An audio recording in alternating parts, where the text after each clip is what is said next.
Particles of colloid and particles of suspension can show the path of light, लेकिन यहाँ पर नहीं, वो सॉल्व करते हैं एक्स्ट्रा क्वेश्चन जो कि आपको प्रॉपर अंडरस्टैंडिंग देंगे। देखो question, a smooth line pencil से बनाई ब्लैक स्पॉट, अब मैंने स्पैचुला दिया सपोर्ट के लिए। अब देखो कैमरे रिएक्शन ऊपर क्या, देखो कलर कैसे जा रहा है ऊपर को, सेपरेशन हो रहा है, एक जगह पर रुके कब रहेंगे, जब उनकी काइनेटिक एनर्जी कम होगी। काइनेटिक एनर्जी कम कब होती है? Hello everyone, welcome back to your study platform Concept Corridor, and I'm your mentor Yogita Dhami.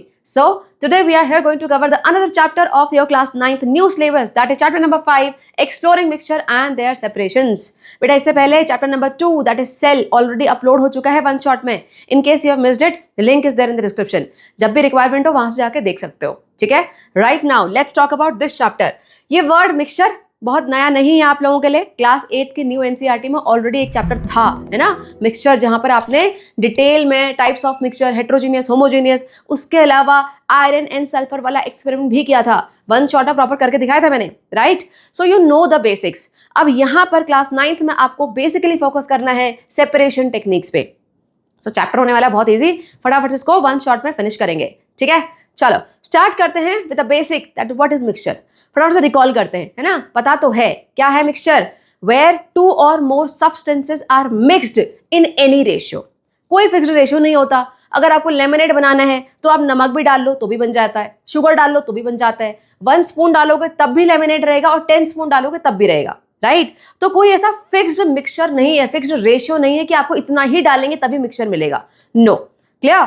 देखो, when 2 or more substance mixed in any ratio we get the mixture, right? अब ये जो substance mix करे जाते हैं उनको क्या बोलते हैं?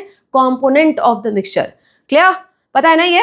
चलो, so the component retain their properties in the mixture also.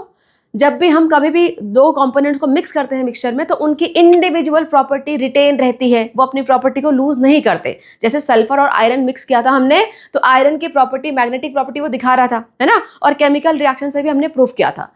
Understood? Next, component of the mixture can be separated physically. इनको हम फिजिकल मेथड से सेपरेट कर सकते हैं।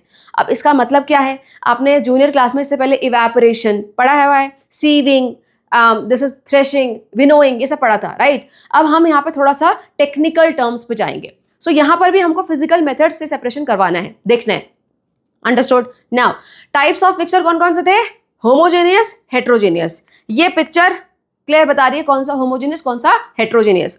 Homogeneous uniform mixture, no separate boundaries, you can not see the particles inside the water. यहाँ पर देखो clear आपको पार्टिकल्स दिखाई दे रहे हैं। यहाँ पर अगर थोड़े से सेटल करने देंगे तो ये पूरा नीचे बैठ जाएगा sand, and then you will see the different boundaries also, right? So ये बेसिक हमको होमोजीनियस हेट्रोजीनियस के बारे में पता है। इसका प्रॉपर डिफरेंशिएशन यहाँ पर देख लेते हैं एक बार, ठीक है? सो होमोजीनियस मिक्सचर क्या होते हैं भाई? They have uniform composition through out. अगर आप शुगर, आपने लेमिनेट बनाया है तो जितना, अगर पूरा सब कुछ घुल गया है, राइट, अगर सब कुछ डिसॉल्व हो गया है तो उसके बाद जितना स्वीटनेस या सॉल्टीनेस आपको बॉटम में मिलेगा उतना ही टॉप लेयर पे भी मिलेगा, right? So that's why uniform composition. Components are evenly distributed and can not be distinguish, and the component can not be seen separately. जब आप कभी भी लेमिनेट बनाते हो या फिर सपोज शुगर सॉल्यूशन बना रहे हो तो शुगर अगर डिसॉल्व हो गई तो आपको फिर शुगर पार्टिकल दिखाई नहीं देते।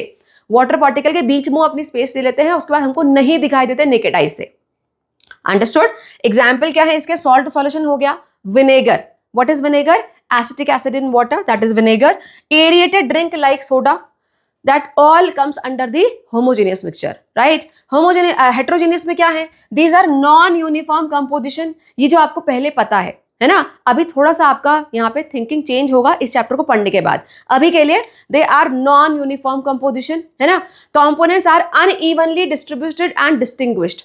हम जो अभी तक हमने जितने भी हेट्रोजेनियस मिक्सचर देखे हैं वहां पर जो कंपोनेंट्स होते हैं वो अलग से दिखाई देते हैं। अभी मैंने पिक्चर भी दिखाई थी आपको, right? So the components can be clearly distinguished.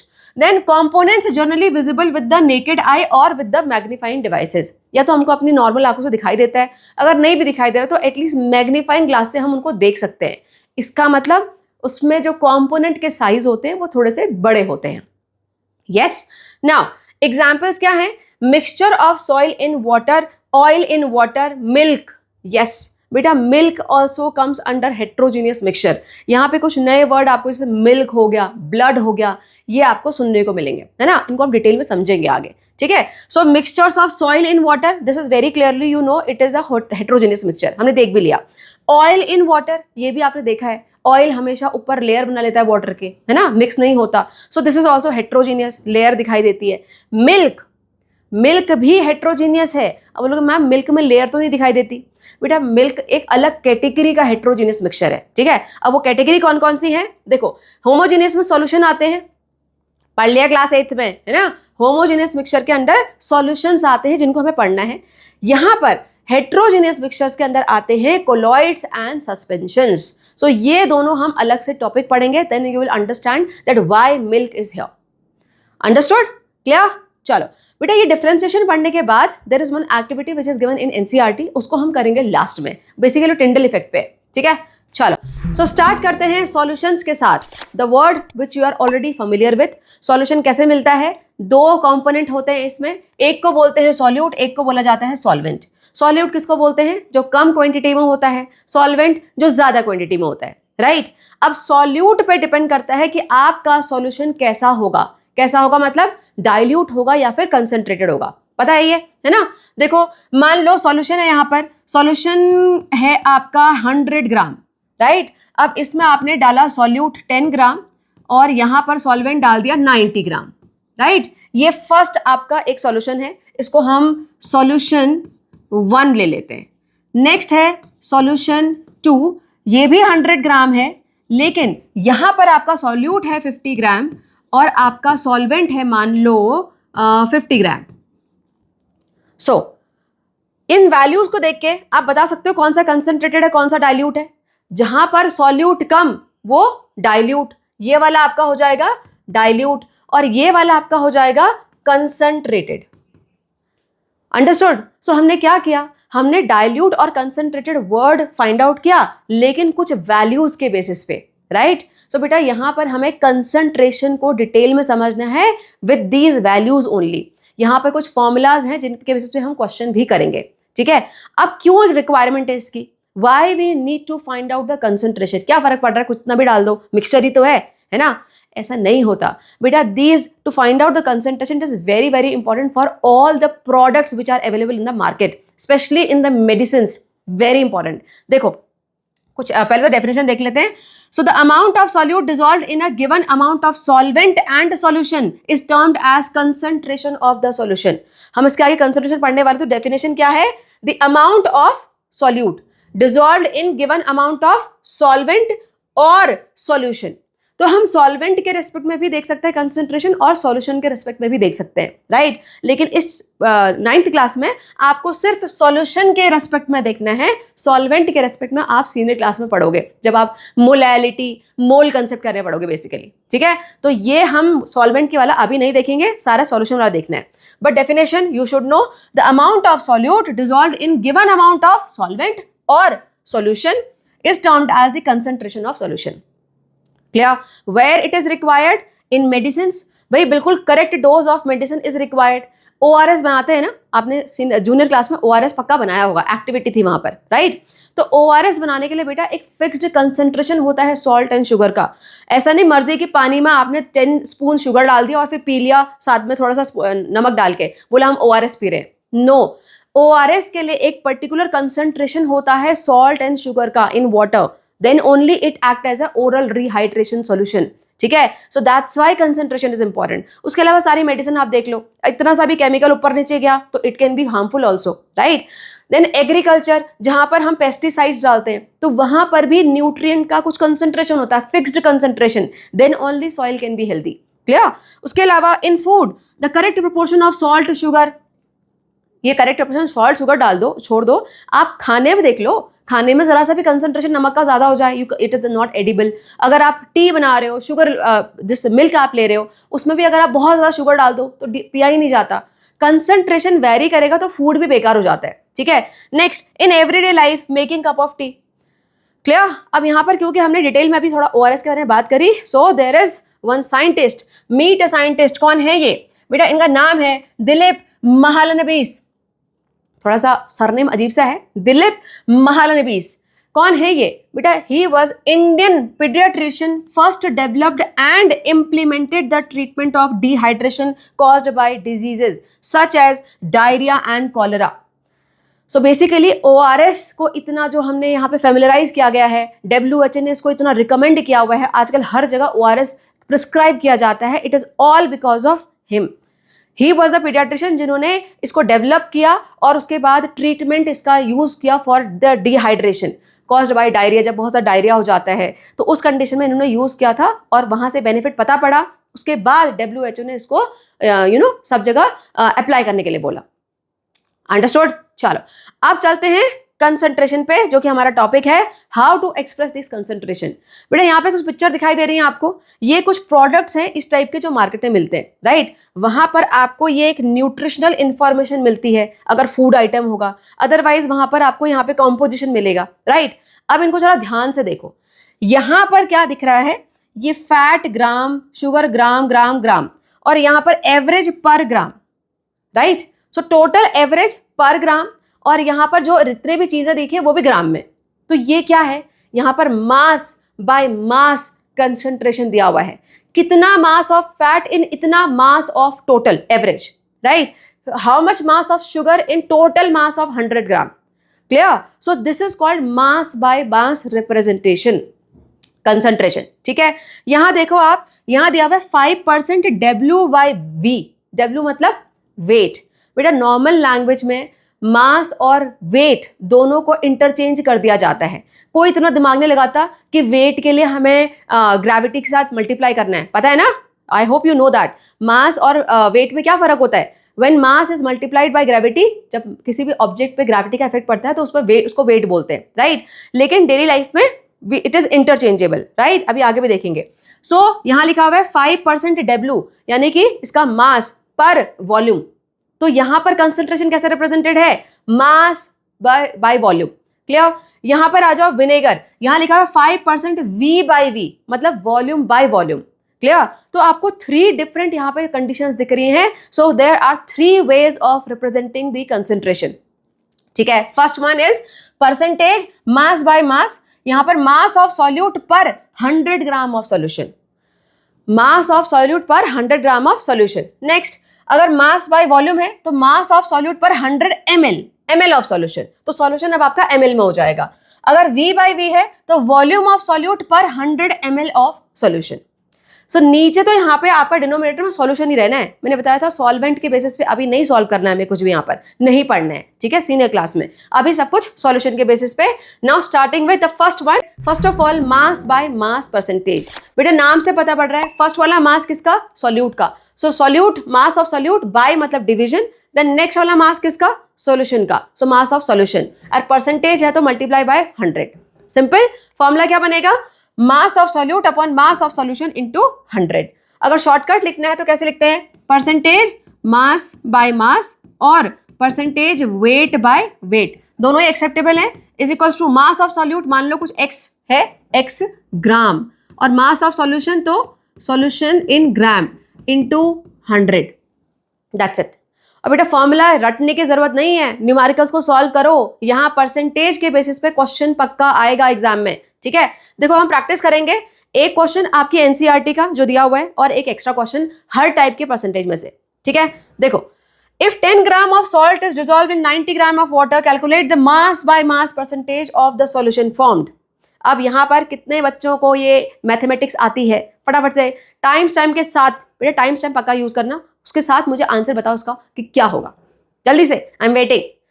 चलो अब यहाँ पर काफी सारे बच्चे जो भी सॉल्व कर रहे होंगे फटाफट से, वो फटाफट सीधे फॉर्मूले में रख के उसको कैलकुलेट कर रहे होंगे। But when you are doing it in fair, जब एग्जाम में करोगे तो उस टाइम पे गिवन और फॉर्मूला पक्का लिखना, उसके मार्क्स मिलते हैं। बेटा बोर्ड में इनके मार्क्स होते हैं पर्टिकुलर, ठीक है? So make it the habit.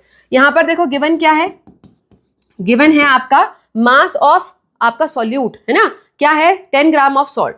So mass of solute here is 10 gram, right? Now dissolve in 90 gram of water. Water क्या है यहाँ पर? Solvent. तो आप लिखोगे mass of solvent is equals to 90 gram. Formula क्या है?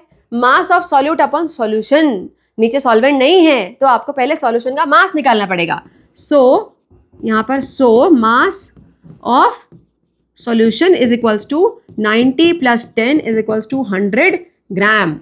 अब रखो फॉर्मूला, और फॉर्मूला यहाँ पर प्रॉपर लिख लेना, percentage mass by mass is equals to mass of solute upon mass of solution into 100। अब इसके आगे मैं बार बार ये नहीं लिखूंगी, लेकिन आपको लिखना है, नोटबुक में लिखना है, ठीक है। अब रख लो फॉर्मूले में। सो ये हो गया 10 आपका मास ऑफ सॉल्यूट, सॉल्यूशन आ गया आपका 100 इंटू 100, सो आपका आंसर आया 10%।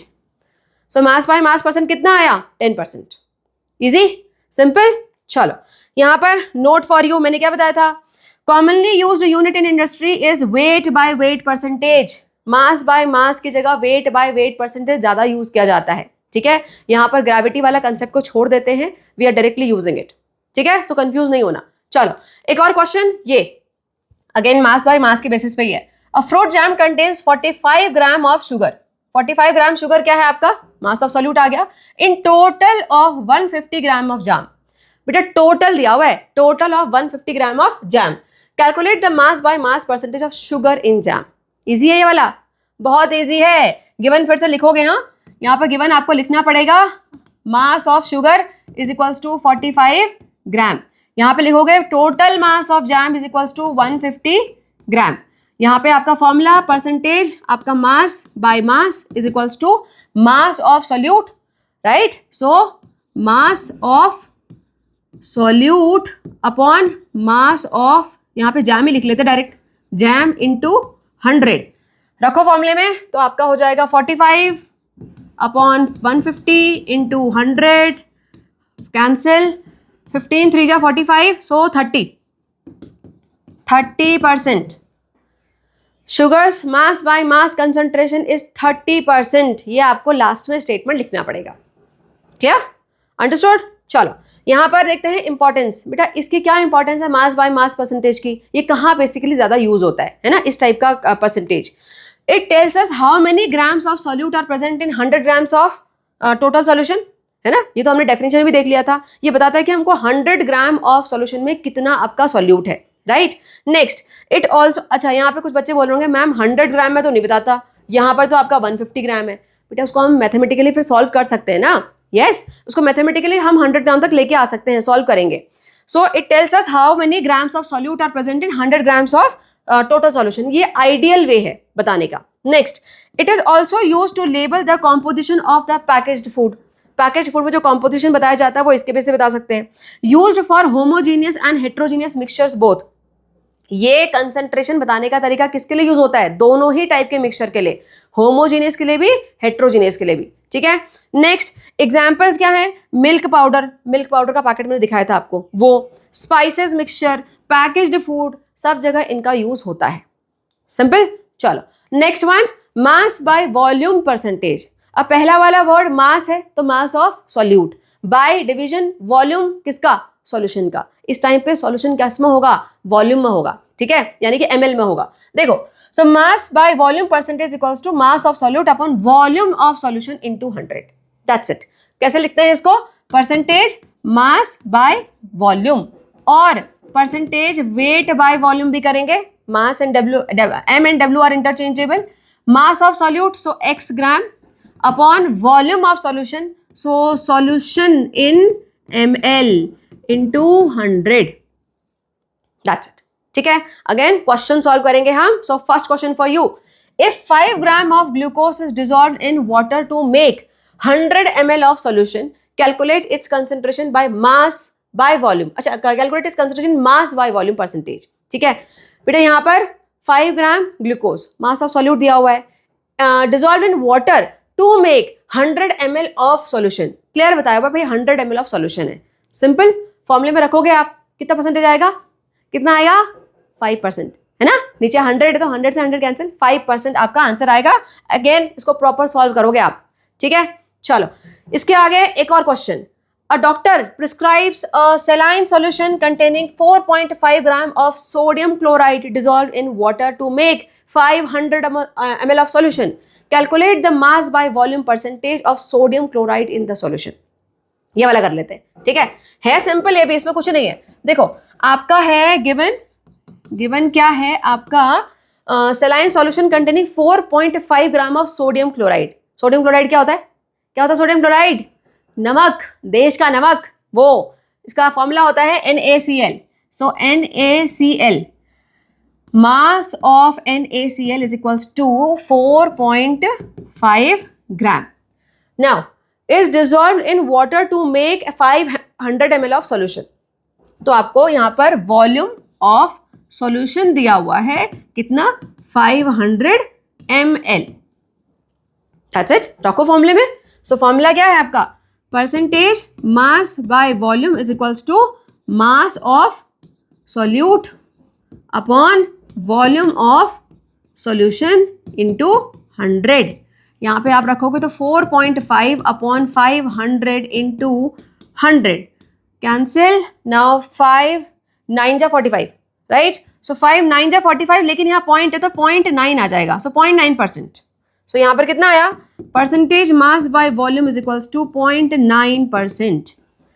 सो this is 0.9% of this saline solution, ठीक है। और बेटा 0.9% of this saline solution is actually used in the medical field. देखो यहाँ पे दिया हुआ है आपको थ्रेड ऑफ क्यूरियोसिटी में, अ सेलाइन ड्रिप इन हॉस्पिटल, जो कि ड्रिप चढ़ती है ना, बोलते हैं ड्रिप चढ़ गई, डिहाइड्रेशन होता है ड्रिप चढ़ गई, कुछ प्रॉब्लम हो ड्रिप चढ़ गई। सो यहाँ पर 0.9% मास by volume sodium chloride solution is actually that सेलाइन, ठीक है। और यहाँ पे इससे क्या पता पड़ता है? This saline solution is safe for blood and replace loss fluid in the body. ये ब्लड में डायरेक्ट डालते हैं ना, इंट्रावेनस होता है। सो यहाँ पर इसका मतलब ये सेफ है हमारे ब्लड में जाने के लिए। क्लियर? चलो now coming to the importance, क्या काम है भाई इसका? The mass by volume percentage tells us how many grams of solute in 100 ml of solution. जैसे हमने वहां पर 100 ग्राम ऑफ सॉल्यूशन लिखा था, यहाँ पर 100 ml of solution, that's it, ठीक है। यूज्ड फॉर मेडिसिन लैबोरेटरीज, ये तो दिख गया आपको, है ना। उसके अलावा एग्जाम्पल्स क्या है? 5% ग्लूकोज सॉल्यूशन, 0.9% सेलाइन ड्रिप। इस तरीके से यहाँ पर आपको मेडिसिन मिलती हैं, ठीक है। चलो next one, now coming to volume by volume percentage. अब वॉल्यूम, इसका मतलब volume of solute divided by volume of solution, percentage है तो इंटू 100। सिंपल, सीधे करते हैं इसका question. If 1 ml of liquid pesticides is mixed with a sufficient amount of water to form 100 ml of pesticide spray for rice crop, calculate its volume by volume percentage। बड़ा easy question है बेटा, ये तो बहुत ही easy. 1 ml liquid pesticide आपका solute हो गया, mixed with sufficient amount of water to form 100 ml of pesticide spray. तो टोटल पूरा जो स्प्रे था वो 100 ml है, यानी कि आपका वॉल्यूम ऑफ सॉल्यूशन। तो बस रख लो, कितना आंसर आएगा? कितना आएगा? 1%, है ना। 1% will be the answer. I hope you will be able to do it. ये आपका एनसीईआरटी एग्जाम्पलर है, ठीक है। हम करेंगे दूसरा क्वेश्चन यहाँ पर। A bottle of hand sanitizer contains 15 ml of aloe vera gel mixed with sufficient alcohol to make 100 ml of sanitizer. Calculate the volume by volume percentage of aloe vera gel in the sanitizer. Easy again ये भी, यहाँ पे सो करेंगे हम। So given क्या है यहाँ पर? आपका एलोवेरा जेल जो है वो आपका सॉल्यूट हो जाएगा। So volume of solute is equals to 15 ml and उसको मिक्स किया और टोटल बन गया आपका 100 ml sanitiser. So volume of solution is equals to 100 ml। बस इसके बाद आप रखो फॉर्मूले में। So percentage volume by volume is equals to volume of solute upon volume of solution into 100 is equals to, यहाँ पे रखेंगे हम 15 अपॉन 100 इंटू 100, आ गया सीधे आपका कितना? 15%। That's it. सो आपको लास्ट में लाइन लिखनी पड़ेगी, the aloe vera gel in the sanitiser is 15% volume by volume. बेटा ये लिखना मत भूल जाना, इसके आगे वॉल्यूम बाय वॉल्यूम, अच्छा वॉल्यूम, एक मिनट, इसके आगे यहाँ पर आपको वॉल्यूम बाय वॉल्यूम ऐसे लिखना पड़ता है सारे आंसर्स के आगे। अगर वॉल्यूम बाय वॉल्यूम पूछा तो V बाय V, अगर मास बाय मास पूछा तो आप यहाँ पे W बाय W या फिर M बाय M लिखोगे, ठीक है। चलो coming for importance again, the volume by volume percentage tells us how many ml of solute in 100 ml of solution. Simple. Next, used for 2 miscible liquids बेटा यहाँ पर क्योंकि दोनों ही वॉल्यूम में है, इसका मतलब सॉल्यूट भी लिक्विड है और सॉल्यूशन तो ऑब्वियसली लिक्विड है ही। सो यहाँ पर दोनों ही जो लिक्विड है, मिसिबल लिक्विड्स हैं, वो जो मिसिबल सब्सटेंस है वो लिक्विड फॉर्म में है। एग्जाम्पल क्या हो जाएगा? परफ्यूम, कॉस्मेटिक्स, विनेगर, इन सब जगह ये यूज होता है। क्लियर? चलो moving ahead, now let's understand about the solubility of the substances. बेटा सॉल्यूशंस के बारे में हम पढ़ रहे हैं, है ना? हर सॉल्यूशन की एक पर्टिकुलर सॉल्युबिलिटी होती है। डिफाइन कैसे करते हैं? What is solubility? It is the amount of solute that can be dissolved in a fixed amount of solvent at a particular temperature। क्या बोला मैंने? ये कोई बात नहीं, सिंप्लीफाई करके समझते हैं। बेटा मान लो एक फिक्स्ड अमाउंट ऑफ सॉल्वेंट ले लेते हैं, मान लो 100 ग्राम वाटर है आपके पास, राइट? रूम टेम्परेचर पे है।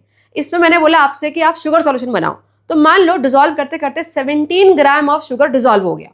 अब उसके बाद हमने 1 ग्राम 0.1 ग्राम भी एक्स्ट्रा डाला तो नहीं हो रहा, तो हम क्या बोलेंगे?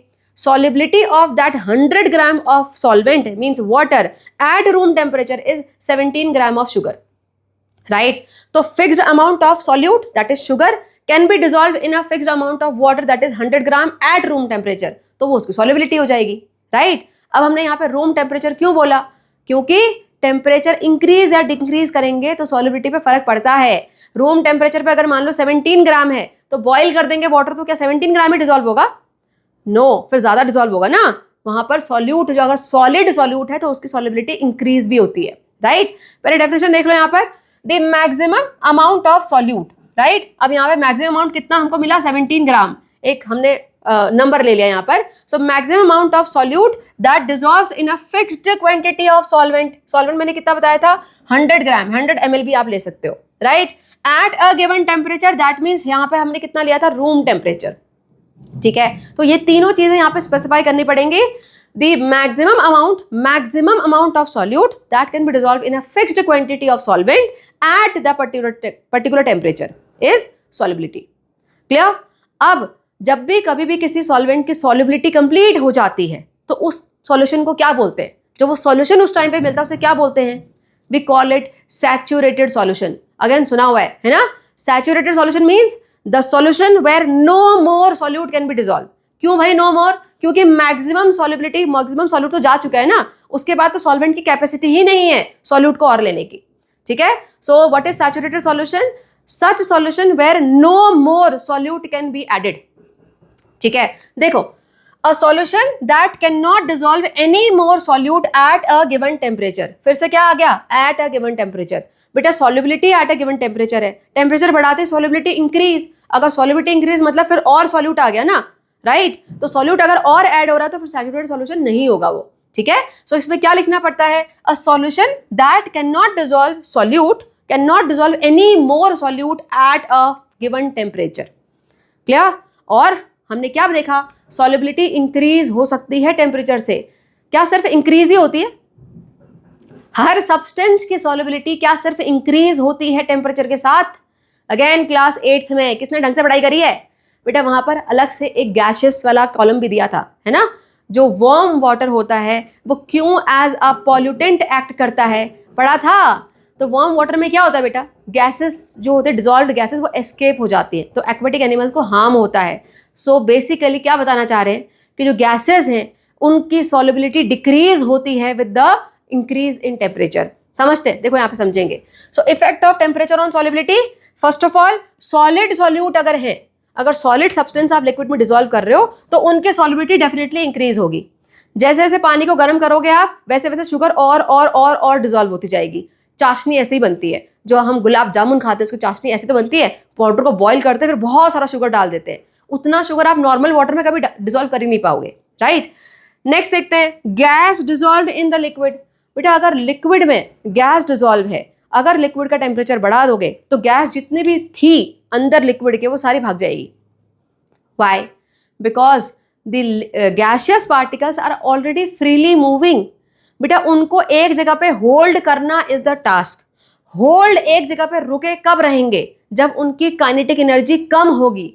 काइनेटिक एनर्जी कम कब होती है? जब उनके पास टेम्परेचर कम होगा, राइट? सो लो टेम्परेचर, लो काइनेटिक एनर्जी, एक ही जगह पे धीरे धीरे धीरे घूमेंगे। जैसे ही टेम्परेचर बढ़ाओगे टेम्परेचर सीधे काइनेटिक एनर्जी देगा, उनको भाग जाएंगे, उसके बाद हाथ नहीं आने वाले, ठीक है, सो that's why solubility decreases, gases की सॉल्युबिलिटी डिक्रीज होती है, ठीक है, ये पता होना चाहिए। चलो moving ahead, now let's understand the solubility curves. बेटा सॉल्युबिलिटी वर्ड समझ में आ गया, सॉल्युबिलिटी किस पे डिपेंड करती है, टेम्परेचर पे। तो बस सॉल्युबिलिटी एंड टेम्परेचर के इस रिलेशन को जब हम ग्राफ में रिप्रेजेंट करते हैं उसी को सॉल्युबिलिटी कर्व बोला जाता है, ठीक है। सो a graph of solubility versus temperature is called solubility curve. This is the representation. और बेटा ये solubility curve, this topic is much more important than the definition of solubility. ठीक है, यहाँ पर इस पूरे ग्राफ को आपको इंटरप्रेट करना है, इसके बेसिस पे क्वेश्चन सॉल्व करने हैं यहाँ पर, और एग्जाम में भी पक्का करोगे, ये आएगा क्वेश्चन एग्जाम में, ठीक है। समझते देखो, यहाँ पर y एक्सिस solubility in ग्राम पर 100 ग्राम ऑफ वाटर, यानी मास बाय मास, राइट। ये x एक्सिस आपको टेम्परेचर दिखा रहा है, यहां पर आपको दो लाइन दिख रही है, so this is compound A first solute, ये second solute, right. So this is whole detail. अब ग्राफ को समझते हैं। बेटा यहां पर 10 degree Celsius 20 degree Celsius temperature बढ़ रहा है, यहां पर आपका अमाउंट ऑफ सॉल्यूट बढ़ रहा है इन ग्राम, राइट। अब कितना बढ़ रहा है, तो यहाँ पे देखो 50-50 के गैप में ये पूरे नंबर हैं, और 1 2 3 4 5 बॉक्सेस है, सो पर बॉक्सेस 10 ग्राम है ना। तो देखो मान लो 10 डिग्री सेल्सियस, इसको पहले इंटरप्रेट कर लेते हैं। तो 10 डिग्री सेल्सियस में कंपाउंड ए कितना डिसॉल्व हुआ, 1 बॉक्स 2 बॉक्स 3 बॉक्स, 3 से थोड़ा सा ऊपर है तो 33 gram, right. Compound A is dissolving, compound A only 33 gram is dissolving in 100 gram of water at 10 degree Celsius, right. अब यहाँ पे आ जाओ कंपाउंड बी में, ये कितना डिसॉल्व हो रहा है भाई 100 ग्राम ऑफ वाटर में, ये हो रहा है 150 60 70 80 90 190 ग्राम। So compound B, 190 gram of compound B is dissolving in 100 gram of water at 10 degree Celsius. Any confusion? कौन सा ज्यादा डिसॉल्व हो रहा है? Obviously कंपाउंड B, नंबर से पता पड़ रहा है ना।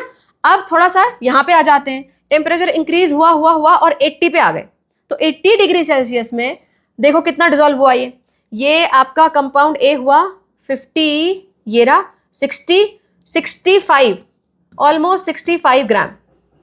सो इतना टेम्परेचर इंक्रीज करा हमने, 10 डिग्री से 80 डिग्री सेल्सियस गए, तो ये 33 से 65 ग्राम, मतलब इतना ज्यादा हमको डालना पड़ा। इनको माइनस करोगे ऑब्वियसली, 65 में से अगर 33 माइनस करोगे तो आपका आएगा 32, तो 32 ग्राम एक्स्ट्रा इसने डिसॉल्व कर लिया है ना 100 ग्राम ऑफ वाटर ने। अब यहाँ देखो बेटा, इसी 80 डिग्री सेल्सियस पे कंपाउंड बी कितना डिसॉल्व हुआ, ये हुआ 360 ग्राम। किसकी सॉल्युबिलिटी शार्पली इंक्रीज हुई, किसकी इंक्रीज हुई, वैसे कर्व भी बता रहा है, जितना स्टीप कर्व उतना ज्यादा इंक्रीज हो रहा है, सो ऑब्वियसली कंपाउंड भी, और ये हमको वैल्यू भी बता रही है ना।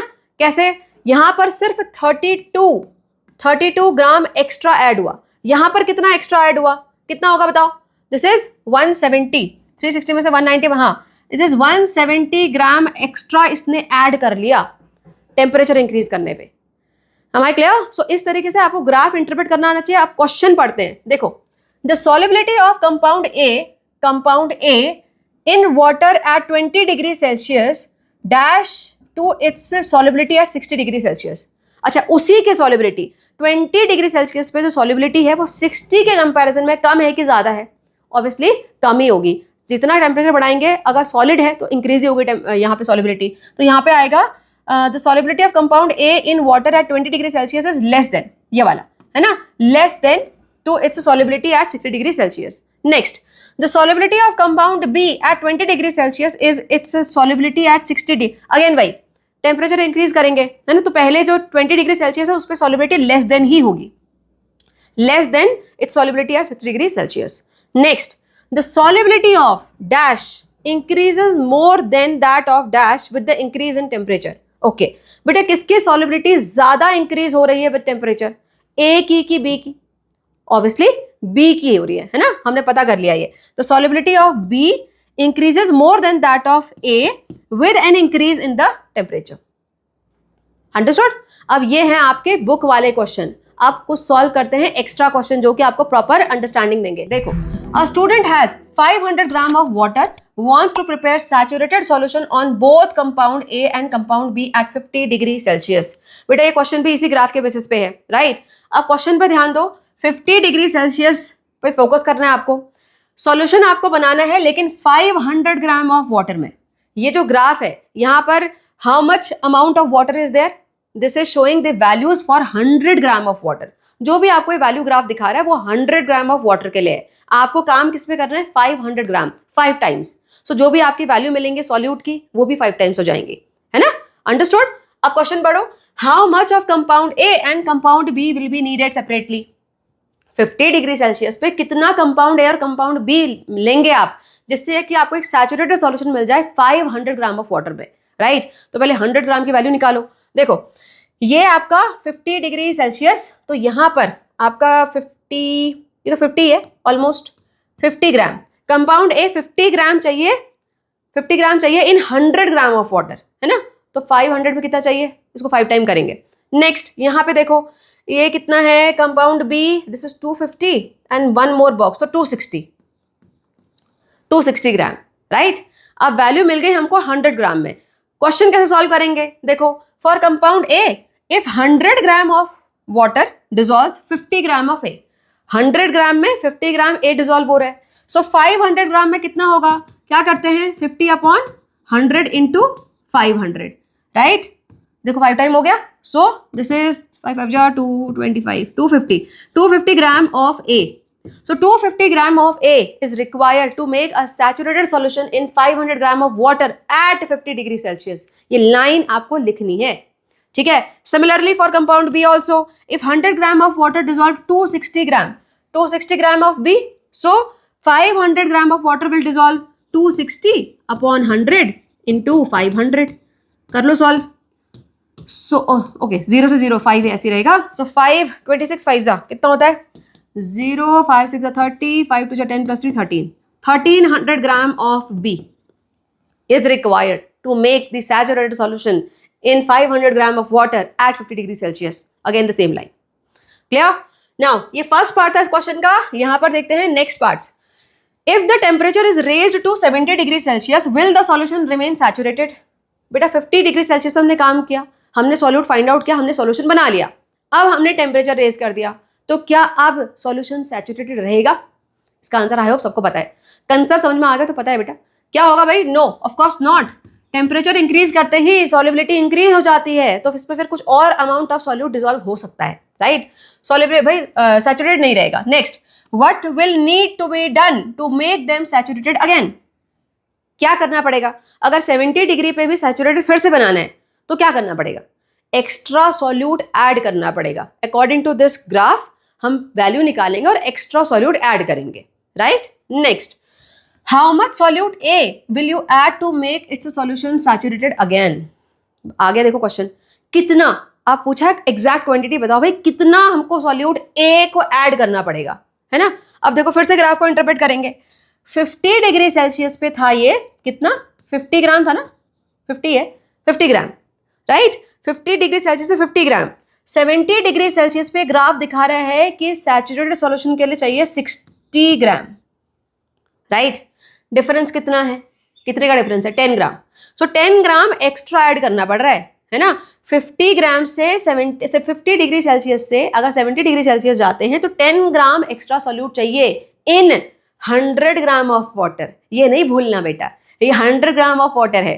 सो 500 ग्राम के लिए क्या होगा, फिर से वही solution. On increasing temperature from 50 to 70 to become saturated again, 100 gram of water needs 10 gram more solute. So 500 gram of water will need, क्या करेंगे here 10 into 500 upon 100, cancel out here 50 gram of A. So what it is showing, 50 gram extra solute A needs to be added in this solution to make it saturated again at 70 degree Celsius. Understood? समझ में आया बेटा? ऐसे question important है, practice out more and more. Clear? चलो अब इसी के आगे हमें समझना है एक और कंसेप्ट। यहाँ पे देखो बेटा, हमने यहाँ पर 50 डिग्री सेल्सियस से 70 डिग्री सेल्सियस जैसे ही टेम्परेचर इंक्रीज हुआ तो सैचुरेटेड सॉल्यूशन बनाने के लिए हमने एक्स्ट्रा सॉल्यूट ऐड कर दिया। सॉल्यूशन की कैपेसिटी थी, उसने सॉल्यूट डिसॉल्व कर लिया, है ना, सिंपल। लेकिन अब इसमें 60 ग्राम सॉल्यूट है 70 डिग्री सेल्सियस पे, ये जो सॉल्यूशन बना। लेकिन अगर 70 डिग्री से वापस टेम्परेचर कम हो जाए, कम होके मान लो 50 दोबारा पहुंच जाए, तो 50 डिग्री सेल्सियस पे तो इस सॉल्यूशन की कैपेसिटी सिर्फ 50 ग्राम की है। अभी 60 ग्राम है, 70 डिग्री सेल्सियस टेम्परेचर है, 60 ग्राम है, लेकिन टेम्परेचर अगर कम करेंगे तो उसकी कैपेसिटी 50 ग्राम की है, तो ये बचा हुआ एक्स्ट्रा 10 ग्राम ये कहाँ जाएगा, कहाँ जाएगा उस सॉल्यूशन में बेटा? वो क्रिस्टलाइज हो जाएगा, क्रिस्टलाइज होके सॉलिडिफाई हो जाएगा, आपको दिखाई देना शुरू हो जाएगा सॉल्यूशन में, ठीक है। सो इसी के बेसिस पे हम जा रहे हैं अब नेक्स्ट कंसेप्ट पे, where we are going to talk about the methods of separation of homogeneous mixture. So basically यहाँ से हम separation techniques पढ़ने वाले हैं। पहले हम पढ़ेंगे basically homogeneous mixtures के बारे में, and first here is crystallization itself. This concept is basically dependent on solubility, जो कि आपको ऑलरेडी समझा दिए मैंने, है ना। सो इजी लगेगा कंसेप्ट। देखो here, what is this? मिश्री के दाने, जो कि सौंफ के साथ खाते हो आप, मिश्री। This is salt, this is ice crystals. So basically these are the crystals, right. अब क्रिस्टलाइजेशन में क्या हुआ? क्रिस्टलाइजेशन में बेसिकली हमने एक सॉल्यूशन को हीट अप किया, हीट करके हमने बहुत सारा उसमें सॉल्यूट ऐड करा, क्योंकि जैसे ही हम टेम्परेचर इंक्रीज करते हैं सॉल्युबिलिटी इंक्रीज होती है, तो बहुत सारा सॉल्यूट उसके अंदर डाल दिया।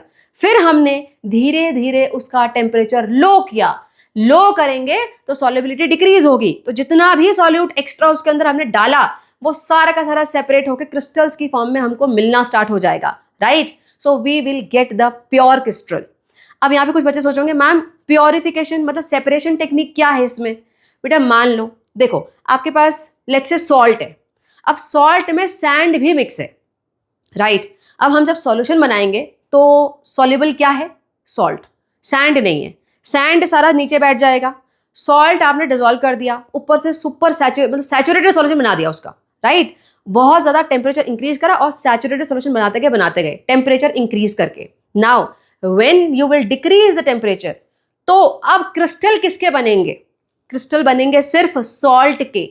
सैंड तो सारा नीचे बैठा है ना पहले से, है ना, डिसोल्यूशन के टाइम पे सैंड ऑलरेडी सेपरेट हो चुका है, तो अब क्रिस्टल आपको प्योर किसके मिल रहे हैं? सॉल्ट के। Clear? So this is the purification technique. देखो डिटेल में समझते हैं। सो क्रिस्टलाइजेशन क्या है? Process of forming crystals, crystal formation process है फ्रॉम अ सैचुरेटेड सॉल्यूशन, और यूजुअली लेबोरेटरी में किया जाता है, वैसे इंडस्ट्रियल स्केल पे भी होता है। It is the method of separation as well as purification of solid. Purification क्यों समझ में आ गया? जैसे हमने सॉल्ट को प्योरीफाई कर लिया सैंड से हटा के। Next, a crystal is a solid made up of particles arranged in a regular geometric pattern. बेटे कभी भी क्रिस्टल देखना आप, क्रिस्टल ना एक कुछ शेप होता है उनका, जैसे यहाँ पर देखो ऐसे बिल्कुल पॉइंटेड शेप दिख रहे हैं, यहाँ पर आपको क्यूबॉइड शेप दिख रहा है ना। तो क्रिस्टल्स का हमेशा एक पर्टिकुलर शेप होता है। Clear? Now what is the principle behind this? ये क्रिस्टलाइजेशन किस प्रिंसिपल पे काम करता है? समझ में आ गया? फटाफट पढ़ते हैं। It is based on the differences in solubility of substance at different temperature. So सारा का सारा खेल यहाँ पर टेम्परेचर का है। हर टेम्परेचर पे सॉल्युबिलिटी अलग होती है, बस उसी को हम यहाँ पर यूज कर रहे हैं, ठीक है। Solution at higher temperature, so more solute dissolve, ज्यादा टेम्परेचर में ज्यादा सॉल्यूट डिसॉल्व हो जाएगा। ऑन कूलिंग, कूलिंग पे क्या होगा? The solubility decreases, solubility decrease होगी तो जितना भी एक्स्ट्रा सॉल्यूट उस हायर टेम्परेचर में होगा वो सारा का सारा प्योर क्रिस्टल की फॉर्म में आपको मिल जाएगा। अंडरस्टूड? चलो, now where it is used and when it is used. देखो, to separate two solids dissolved in the same solvent where one is present in small quantity। जैसे मैंने आपको अभी सैंड और सॉल्ट का एग्जांपल दिया, तो दो सॉलिड थे, उसमें से एक को हमने क्रिस्टलाइज कर लिया। To purify solid from unwanted impurities, हमने वो देखो अनवांटेड इंप्योरिटी सैंड था, वहां से उसको प्यूरिफाई किया।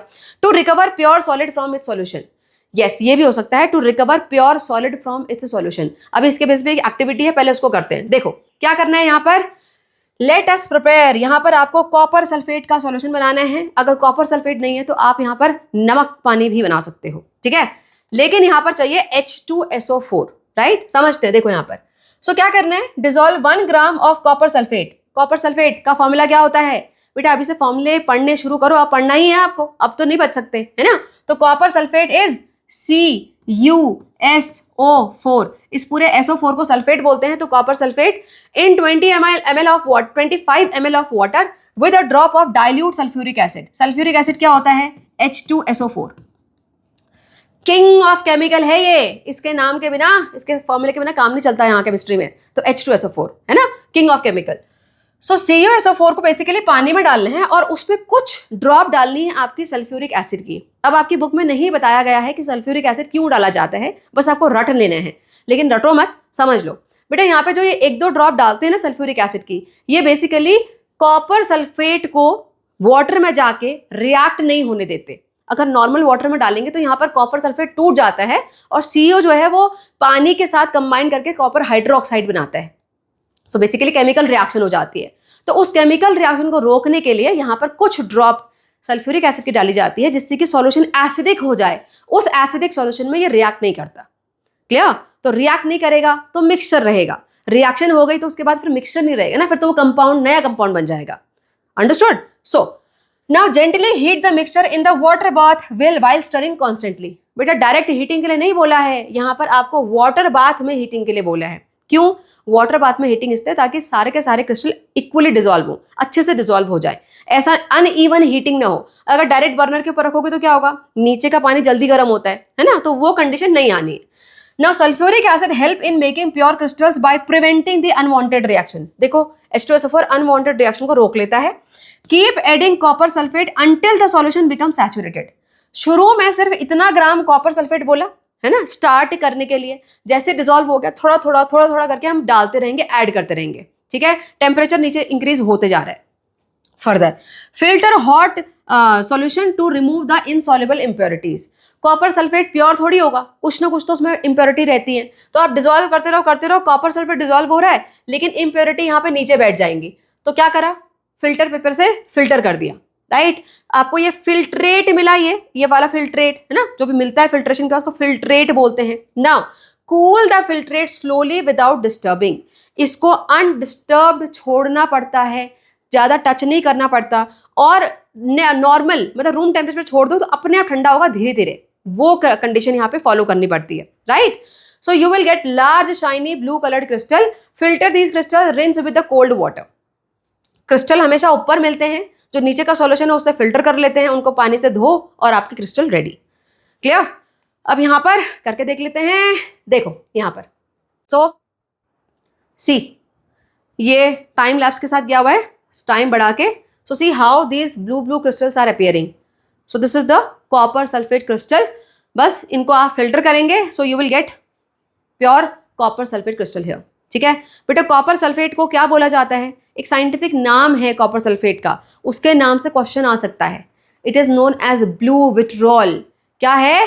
Blue vitriol. और ब्लू विट्रॉल कॉपर सल्फेट का जो एग्जैक्ट फॉर्मूला होता है, काफी सारे ज्ञानी बच्चों को पता होगा। मैंने पहले बताया था कॉपर सल्फेट का फॉर्मूला CuSO4 होता है। राइट, लेकिन कॉपर सल्फेट जब क्रिस्टलाइन फॉर्म में होता है तो उस टाइम पे ये होता है कॉपर सल्फेट .5 पेंटाहाइड्रेट। राइट, अब नॉर्मल केमिकल रिएक्शन में हम ये नहीं लिखते हैं, इसको हम छोड़ देते हैं, लेकिन एग्जैक्टली इन क्रिस्टल्स का फॉर्मूला अगर आ गया तो this is copper sulphate pentahydrate. ठीक है, वैसे आपके सिलेबस में आपके NCERT में दिया नहीं हुआ है, अगर टीचर ने नहीं लिखवाया तो you can skip that, otherwise for higher knowledge for HOTS this is the one. ठीक है, सो हमने करवाया क्या, कूलिंग स्लोली। अब कूलिंग स्लोली क्यों इंपॉर्टेंट है, अगेन ये कंसेप्ट इंपॉर्टेंट है यहाँ पर। बेटा धीरे ठंडा क्यों करना है, अगर आप धीरे धीरे ठंडा करोगे तो क्रिस्टल्स को प्रॉपरली बनने का टाइम मिलेगा, आपको लार्ज वेल शेप वाले क्रिस्टल दिखाई देंगे। लेकिन अगर आपने जल्दी से ठंडा कर दिया, मान लो फ्रिज में रख दिया, जल्दी ठंडा कर दिया, तो ऐसे में smaller less well formed crystal मिलते हैं। राइट, तो छोटे छोटे क्रिस्टल आपको शेप दिखाई नहीं देगा, पाउडर टाइप का दिखाई देगा। ठीक है, सो सल्फ्यूरिक एसिड का काम क्या है यहाँ पर, it require for crystallisation only for some salt. बेटा ये सल्फ्यूरिक एसिड जो हमने डाला कॉपर सल्फेट में है ना, वो केमिकल रिएक्शन को रोकने के लिए था, लेकिन हर टाइप के क्रिस्टलाइजेशन में कॉपर, ऐसा जरूरी नहीं कि आपने सल्फ्यूरिक एसिड डालना है, दैट डिपेंड्स कि कैसा आपका सॉल्ट है। ठीक है, सो यहाँ पर सल्फ्यूरिक एसिड चाहिए, हर जगह नहीं चाहिए। क्लियर? नाउ ये क्वेश्चन फॉर यू हॉट्स, देखो क्या दिया हुआ है, if you place 1 to 2 ml of saturated copper sulphate solution on small glass और laminated sheet, what will be the result. बेटा ये सॉल्यूशन जो कि हमने यहाँ पे इतनी बड़ी पेट्री डिश में रखा हुआ है, सारा का सारा एक साथ डाला हुआ है, इसमें से सिर्फ 1 या 2 ml, बहुत थोड़ा सा, अगर आप किसी ग्लास प्लेट में या लेमिनेशन शीट में छोड़ दो तो क्या रिजल्ट होगा, क्या रिजल्ट होगा, है वो भी सैचुरेटेड सॉल्यूशन, सेम यही सॉल्यूशन है। राइट, तो क्रिस्टल्स एक्सपेक्टेड हैं कि बनेंगे, लेकिन कैसे बनेंगे उस पर फोकस करो। बेटा सी द डिफरेंस, यहाँ पर बहुत सारा सॉल्यूशन, और क्योंकि ठंडा हो रहा है, ठंडा होने के साथ साथ इवेपोरेशन भी होगा, राइट, उसी की वजह से ठंडा हो रहा है बेसिकली। सो इवेपोरेशन होता है सरफेस में, राइट, तो सरफेस से इवेपोरेशन हो रहा है, वाटर की क्वांटिटी कम होती जा रही है और यहाँ पर सैचुरेशन पॉइंट जो है उसका वो धीरे धीरे नीचे आते जा रहा है, जितना भी एक्स्ट्रा सॉल्यूट वो सब आपको मिलता जा रहा है क्रिस्टल फॉर्म में, राइट। अब यहाँ पर जब आप उसको ग्लास प्लेट में रखोगे, सिर्फ 1 या 2 ml उसमें सैचुरेटेड सॉल्यूशन है, यानी वाटर की क्वांटिटी बहुत कम है, तो जल्दी से इवेपोरेशन नहीं हो जाएगा बेटा। जल्दी से इवेपोरेशन होगा तो जल्दी से कूलिंग भी होगी, और जब भी फास्ट कूलिंग होती है तो उस टाइम पे क्रिस्टल आपको अच्छे नहीं मिलते हैं, right. So they will not be big, they will not have any fixed definite shape. Understood? So this will be the difference. Have a look. Small, poorly formed crystals due to rapid evaporation. Rapid evaporation क्यों समझ में आ गया? क्योंकि पानी की quantity बहुत कम है वहां पर पूरा का, और ऊपर से ग्लास प्लेट पे इसे फैला के डाला हुआ है, वो सारा का सारा सरफेस ही ऑलमोस्ट सारा का सारा पानी एक साथ evaporate. Impure crystals because filtration is not possible. देखो यहाँ पर जब क्रिस्टलाइजेशन की प्रोसेस होती है तो क्रिस्टल किसके बनेंगे? जो सॉल्ट डिजोल्व है उसके। इम्प्योरिटी तो अभी भी पानी में ही है ना, राइट, तो हम इसको इम्प्योरिटी को हटा सकते हैं आराम से फिल्टर करके, लेकिन यहाँ पर वो पॉसिबल नहीं है क्योंकि पानी तो सारा खत्म इवेपोरेशन से, तो फिल्टर क्या करोगे? जो इम्प्योरिटी थी वो क्रिस्टल में फिर मिक्स हो जाएगी। Understood? Am I clear?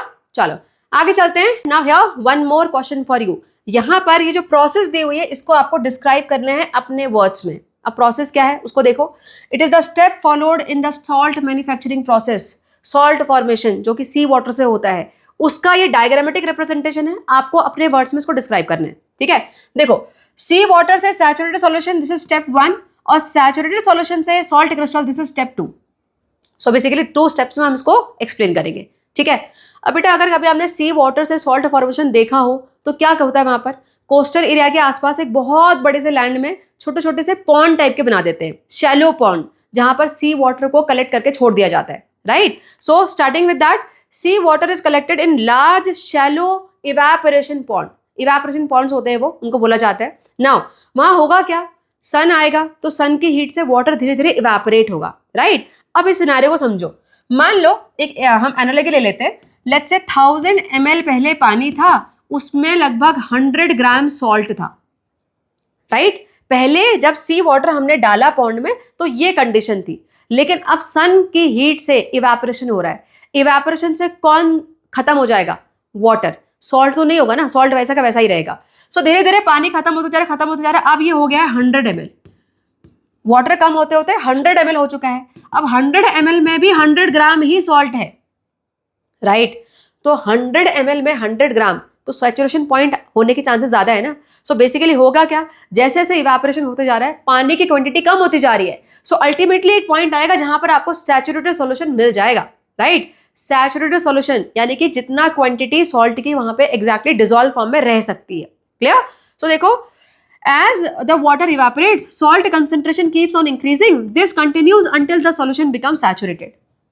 Clear? Further, अब इसके बाद क्या? सैचुरेटेड सॉल्यूशन के बाद क्या हम उसको लेके थोड़ी चले जाते हैं? तब भी वहीं रहता है वो सारा पानी, है ना। अब सैचुरेशन पॉइंट आ चुका है। अब भाई इसके बाद अगर पानी इवेपोरेट हुआ तो क्या होगा? पानी की क्वांटिटी और कम, ये 100 ml से 50 ml भी पहुंच सकता है। तो जितना एक्स्ट्रा सॉल्यूट वो सारा क्रिस्टलाइज फॉर्म में दिखना शुरू हो जाएगा, and then you will get the salt crystals. That's it. देखो, the saturated solution is left undisturbed. Further evaporation causes salt crystal to crystallise out, क्योंकि सैचुरेशन पॉइंट से भी हम नीचे आ रहे हैं। हम crystallized, the salt crystallized settle at the bottom of the pond. These crystals are then collected, washed and dried.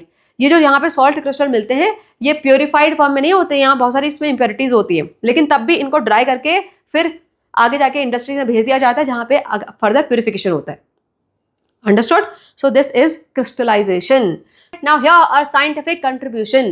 बेटा जो क्रिस्टलाइजेशन की प्रोसेस आज आप पढ़ रहे हो ना, ये हमारी लोकल कम्युनिटीज जो स्पेशली कोस्टल एरियाज में रहते थे वो पहले से इसको परफॉर्म करते हुए आ रहे हैं, राइट। लेकिन देर आर 2 वेज। अब दोनों तरीकों के बेसिस पे there are 2 types of salt. One is panga salt, another one is karkach salt, right.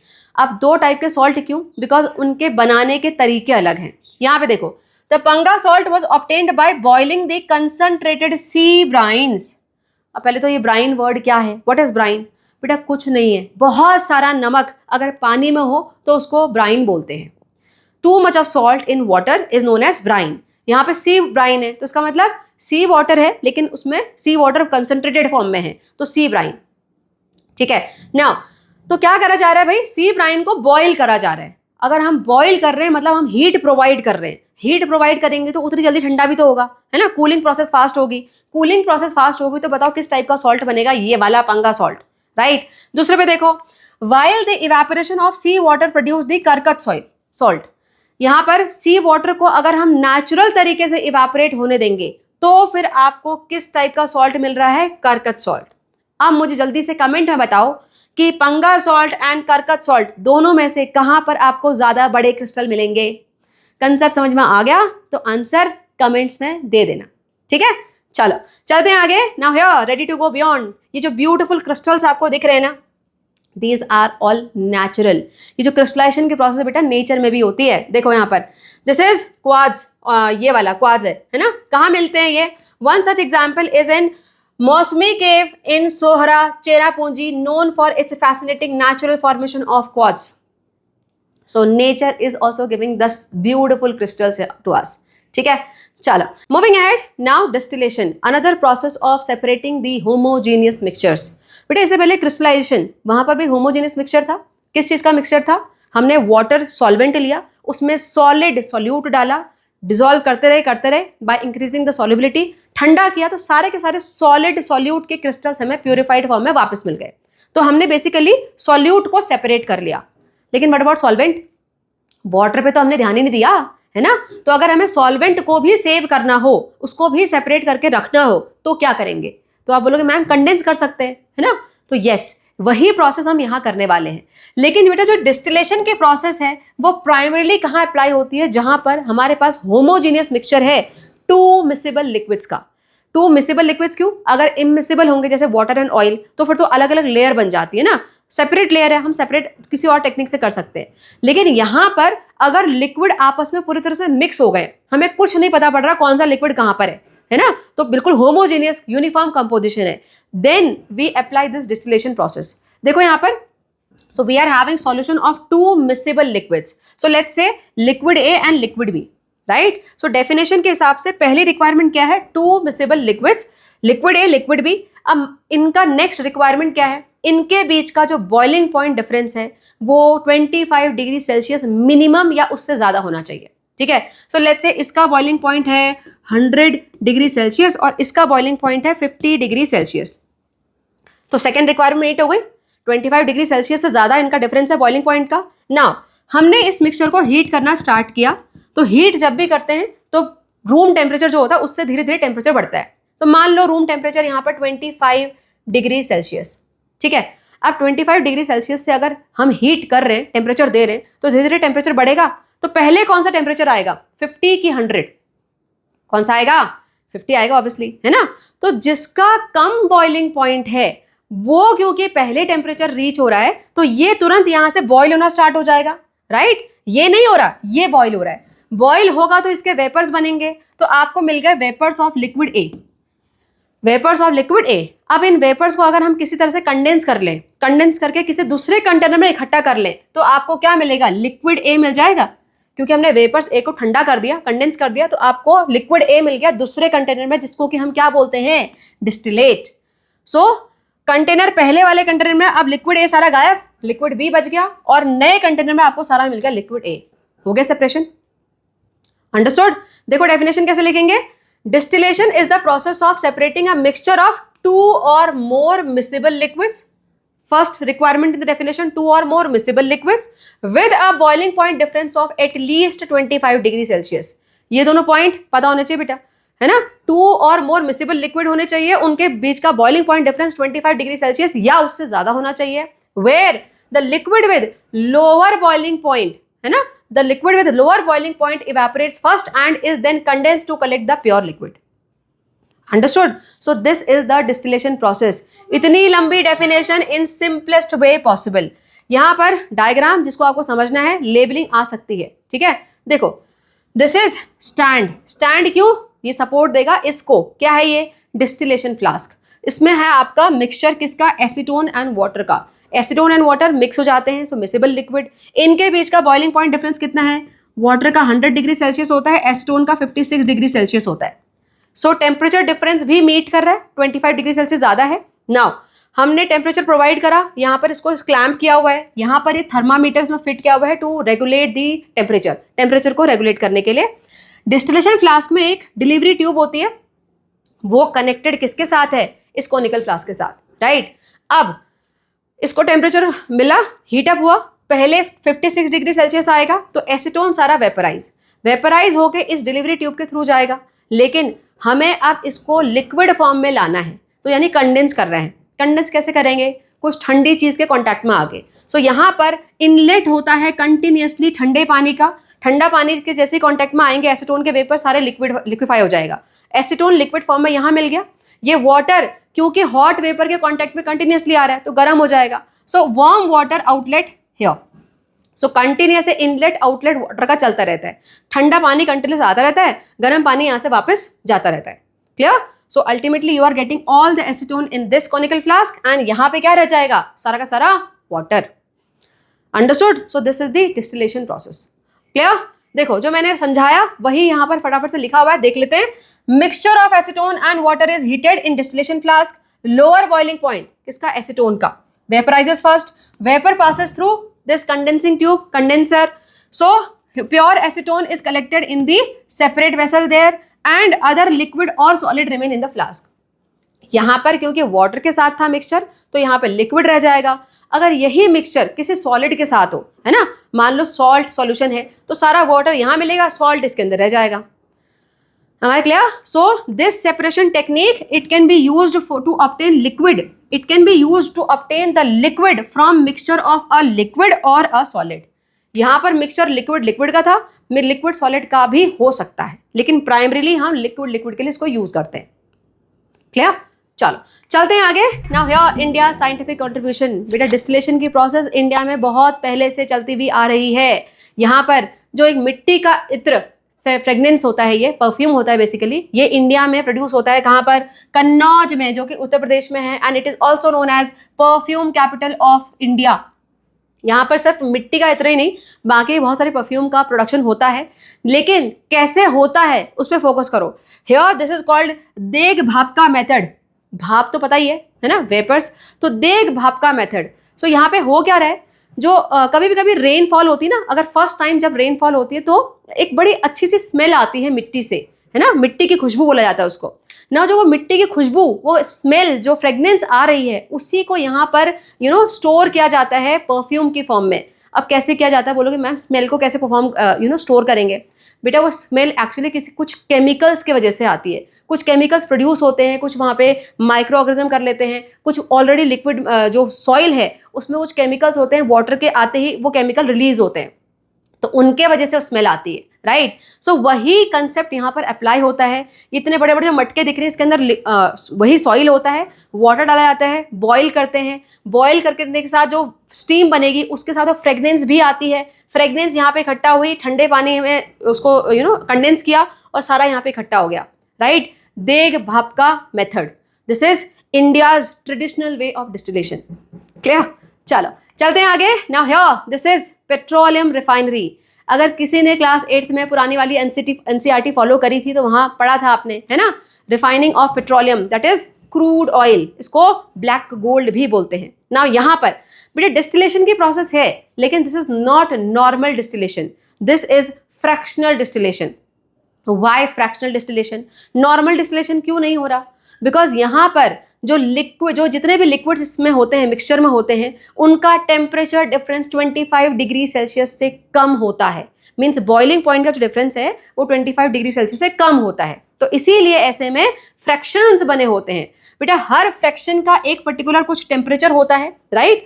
Now यहाँ से क्रूड ऑयल गया, यहाँ से एकदम फर्नेस है, यहाँ पर अगर फर्नेस है, इधर ही पे अगर पूरी फायर है तो सबसे ज़्यादा टेम्परेचर नीचे। जैसे जैसे ऊपर जाओगे फर्नेस की ये जो हीट है वो कम होती जाएगी, तो ऊपर को जाओगे तो टेम्परेचर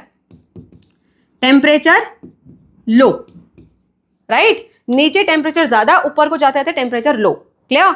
नाउ क्योंकि टेम्परेचर डिफरेंस 25 से कम है तो यहाँ पे ऐसे फ्रैक्शंस बने होते हैं, right. Now you will get bitumen here, then lubricating oil, then diesel, then kerosene, then petrol and last petroleum gas. अब इनमें से question, which of the following product of petrol crude oil is having lowest temperature, lowest boiling point? किसका lowest होगा? Obviously petroleum gas का, ठीक है। So this is the fractional distillation. देखो यहाँ पर, the process of separating components of a mixture where boiling point difference is less than 25 degree Celsius, वहां पर हम यूज करते हैं fractional distillation. More complex than simple distillation uses the fractionating column. ये क्या है? ये फ्रैक्शनेटिंग कॉलम है instead of a simple condenser. जैसे हमारा एक सिंपल वहां पे एक फ्लास्क था, राइट, डिस्टिलेशन फ्लास्क, यहाँ पर प्रॉपर एक फ्रैक्शनेटिंग कॉलम होता है। So this is more complicated, detail आपके सिलेबस में नहीं है, इतना ही आपको पढ़ना है। क्लियर? चलो चलते हैं आगे। Now the next separation technique that is paper chromatography. बेटा नाम पेपर, यानी यहाँ पे एक पेपर का यूज होगा, उसको क्रोमेटोग्राफिक पेपर बोलते हैं। नहीं होने पे फिल्टर पेपर से भी काम हो सकता है। क्रोमेटोग्राफी मतलब क्रोम मतलब होता है कलर, यानी कलर्स का separation, right. So basically here we are going to separate the colour pigments. कैसे करना है पहले एक्टिविटी देख लेते हैं। यहाँ पर आपको एक स्ट्रिप लेनी है क्रोमेटोग्राफिक पेपर की, यहाँ पर पेंसिल से लाइन ड्रॉ करनी है, पेंसिल से करनी है, पेन से नहीं करनी। और उसमें फिर आपको एक इंक स्पॉट देना है, या तो स्केच पेन से या तो कोई भी इंक पेन से, ठीक है। आपको ट्रांसपेरेंट जार लेना है, इसमें वाटर लेवल डालना है, वाटर डालना है। क्या लेवल है उसका? बिल्कुल बेस में। ये जो पेंसिल से हमने लाइन दी उससे काफी नीचे है, यहाँ पे वाटर टच नहीं होना चाहिए, ठीक है। नाउ ये वाटर धीरे धीरे ऊपर को राइज होता है। कैसे राइज होता है? By capillary action. अब कैपिलरी एक्शन को यहाँ डिटेल में नहीं समझेंगे, उसको अभी फिजिक्स में पढ़ोगे आप, ठीक है। सो कैपिलरी एक्शन से बेसिकली वाटर ऊपर को राइज होता है। जब वाटर राइज होगा बेटा, तो उस टाइम पे ये इंक जो यहाँ पे हमने यहाँ पे स्पॉट दिया, उस इंक में जितने भी कलर के पिगमेंट होंगे उनको वो अपने साथ लेके जाएगा, वाटर अपने साथ ऊपर लेके जाएगा। अब कौन सा कलर कितना ऊपर जाएगा? हमने ब्लैक कलर का स्पॉट दिया ना, और ब्लैक कलर सिंगल कलर नहीं होता, उसमें बहुत सारे कलर मिक्स होते हैं। तो कौन सा पिगमेंट कितना ऊपर जाएगा, कितनी स्पीड के साथ जाएगा, ये डिपेंड करता है कुछ फैक्टर्स पे। अब डिटेल में उसको समझते हैं। अभी देखो यहाँ पर, ये all the thing that I have already explained, ये लिखा हुआ है तो हम पढ़ेंगे नहीं, सीधे करके देखते हैं। ये एक्सपेरिमेंट मैंने करा हुआ है। देखो दिस इज बीकर, पानी का लेवल देखो बिल्कुल बेस पे है। Now I am taking filter paper है, ठीक है। सो फिल्टर पेपर, लाइन पेंसिल से बनाई, ब्लैक स्पॉट। अब मैंने स्पैचुला दिया सपोर्ट के लिए। अब देखो कैपिलरी रिएक्शन से ऊपर क्या, देखो ये देखो कलर कैसे जा रहा है ऊपर को, सेपरेशन हो रहा है, रेड, फिर अभी ब्लैक है, अभी उसमें से ब्लू सेपरेट हो रहा है। सबसे स्पीड से ऊपर कौन जा रहा है? ब्लू। बेटा ये जो स्पीड आपको दिख रही है ना, ये 100 टाइम्स है, अदरवाइज इस वीडियो को बनने में 2 आवर्स लगे थे, ठीक है। तो स्पीड बढ़ाई हुई है। सो देखो कलर्स का सेपरेशन हुआ, दिस इज क्रोमेटोग्राफी। नाउ कौन सा कलर ऊपर क्यों गया, उसके पीछे रीजन क्या है, let's try and understand here. So what happens during this chromatography process, let's have a look here. So water यहाँ पर क्या था? सॉल्वेंट था। So water which is a solvent rises up through the paper by capillary action and carries ink component upward. ink के सारे component ऊपर को जा रहे थे। Now each component move at different speed, right? blue वाला सबसे तेज भाग रहा था ऊपर को, on because depending on solubility in the solvent. पहला फैक्टर क्या है? solubility. किसमें? सॉल्वेंट में। तो पहला फैक्टर कि कौन सा कलर कितना ऊपर जाएगा, कितनी स्पीड से जाएगा, ये डिपेंड करता है फर्स्ट फैक्टर सॉल्युबिलिटी पे, second factor their attraction towards the paper, ठीक है। अब समझो इसको बेटा, अगर वाटर में कोई कलर बहुत ज्यादा सॉल्युबल, तो जहां तक वाटर जाएगा वहां तक कलर भी जाएगा, सिंपल। तो सॉल्युबिलिटी अगर ज्यादा तो उतना ही फास्ट, उतना ही दूर तक कलर जाएगा, right. So more is the solubility, components with having high solubility move faster higher position, उनकी पोजीशन हमेशा ऊपर होगी, जितना पानी ऊपर तक जाएगा उतनी उसके साथ वो चलते जाएंगे, क्योंकि सॉल्युबल ज्यादा है, right. Next attraction towards the paper.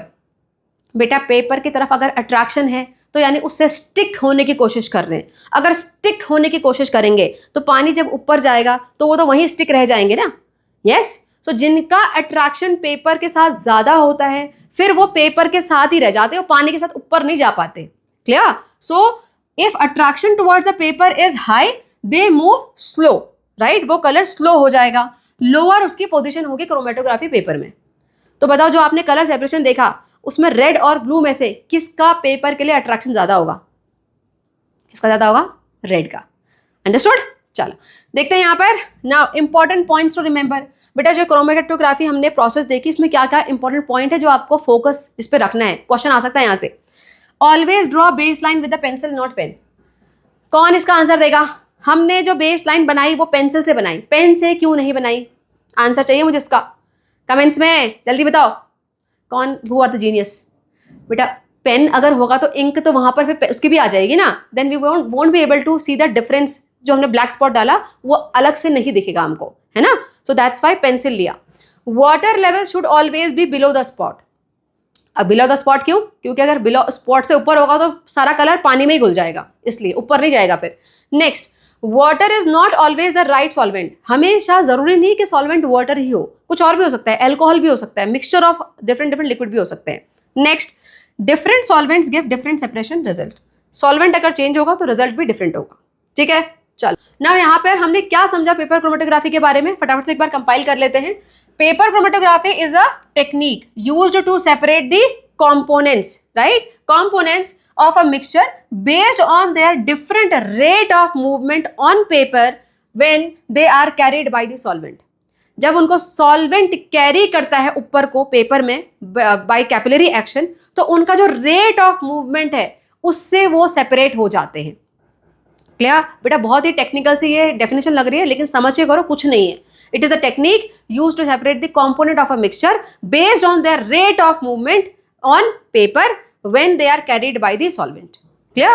कहाँ यूज होता है? ज्यादातर पिगमेंट्स को सेपरेट करने के लिए ही यूज होता है। देखो, separating pigments from spinach leaf, flower petals, उनसे अगर पिगमेंट हटाना है, निकालना है। Separating components of food colours to analyse ink and dyes also. उसके अलावा used in medical field to analyse the blood sample. उसके अलावा मेडिकल फील्ड में और भी यूज है, detecting diseases like malaria using the blood drops there. Clear? Now here thread of curiosity for you. बेटा मैंने क्या बताया था, क्रोमेटोग्राफी का मतलब क्या होता है? यहाँ पर क्रोमा का मतलब क्या है? कलर। ग्राफिन का मतलब होता है to write, so it is actually means writing with colour because it was the first use to separate the coloured substance like dyes and ink. So chromatography word कहाँ से आया है? क्रोमा ग्राफिन से। Clear? चलो moving ahead, now separating the components of the heterogeneous mixtures. Homogeneous mixture का separation हमने complete कर लिया है। Now we are moving for the separation of heterogeneous mixture. ठीक है, हेट्रोजेनियस मिक्सचर में सबसे पहला जो हम पढ़ने वाले हैं वो है इममिसिबल लिक्विड्स। अभी हमने मिसिबल लिक्विड्स का सेपरेशन देखा था डिस्टिलेशन से, अब हम देखेंगे इममिसिबल लिक्विड, जैसे कि ये क्या है? Oil in water, right. कभी भी लिक्विड अगर इममिसिबल होते हैं तो क्या होता है बेटा? इममिसिबल लिक्विड अगर हैं दो अलग अलग टाइप के, तो उनकी डेंसिटीज में कुछ तो फर्क होता है ना। और जब डेंसिटी डिफरेंट होगी तो एक फ्लोट करेगा, एक नीचे चला जाएगा, right. So that is the procedure here. Liquids that do not mix with each other are called immiscible liquid, ये तो पता ही है। Now they form two separate layer. Why? Because of the difference in their densities. Density अलग होती है तो दो अलग अलग लेयर बन जाती हैं। Layer formation depend on density. Less dense liquid कहाँ जाएगा? ऊपर वाली टॉप लेयर में। मोर डेंस लिक्विड कहाँ जाएगा? लोअर वाली लेयर में। ठीक है, एग्जाम्पल इसका क्या है? Oil in water, mustard oil in water, kerosene in water, these all.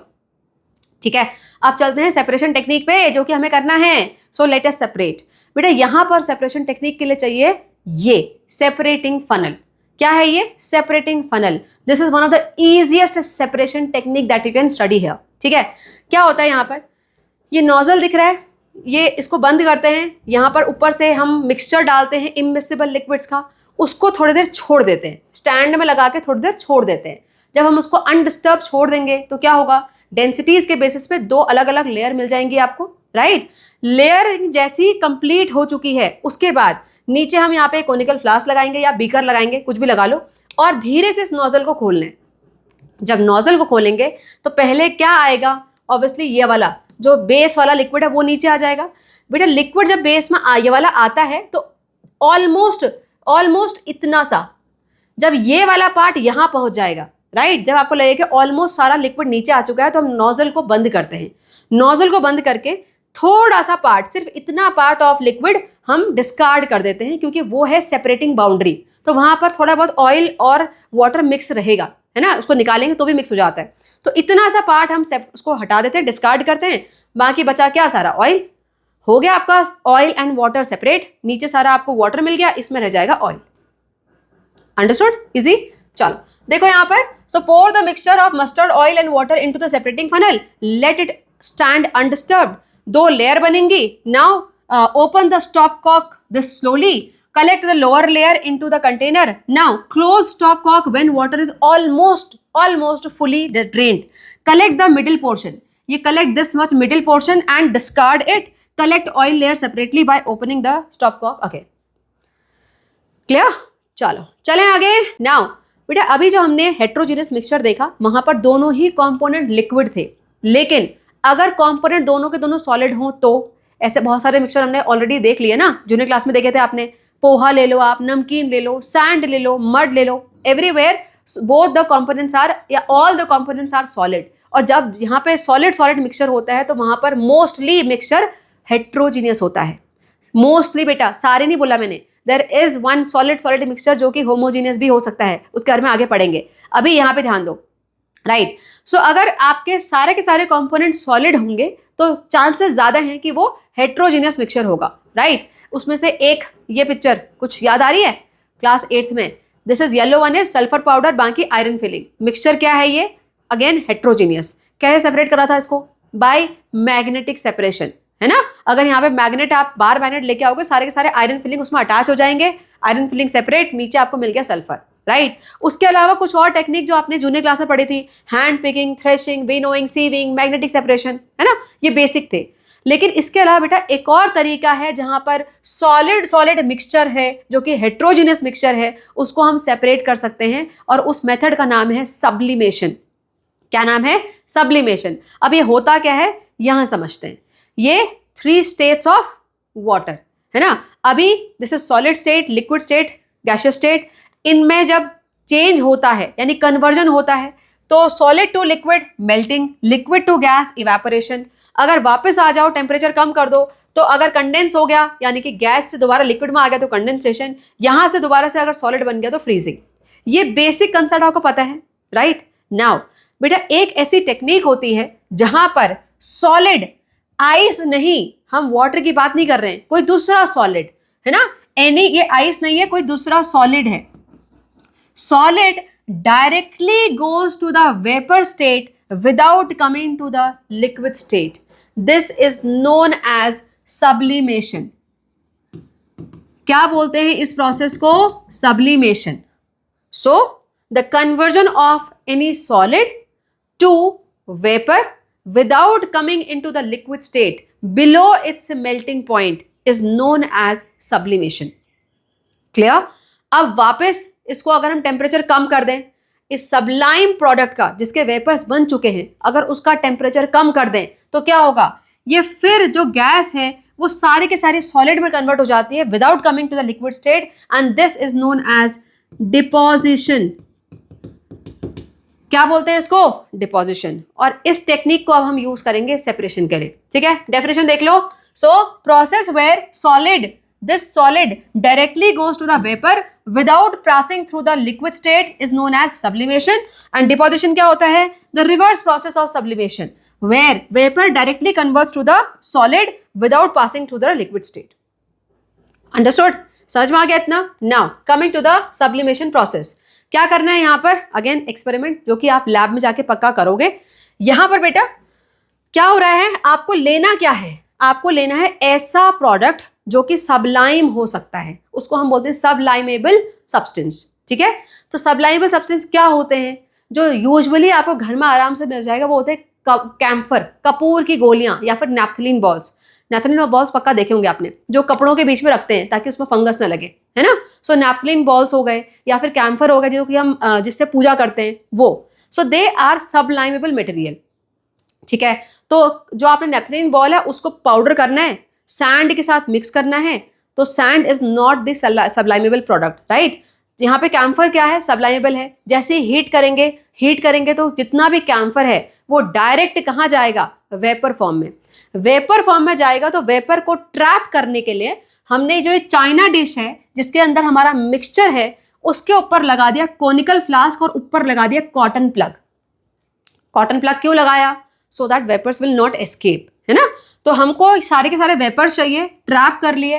अब क्योंकि टेम्परेचर यहाँ है, इसमें मिल रहा है टेम्परेचर, यहां का टेम्परेचर यहां पर क्या है, लेस है। टेम्परेचर लेस होगा तो फिर रिवर्स प्रोसेस शुरू हो जाएगी ना।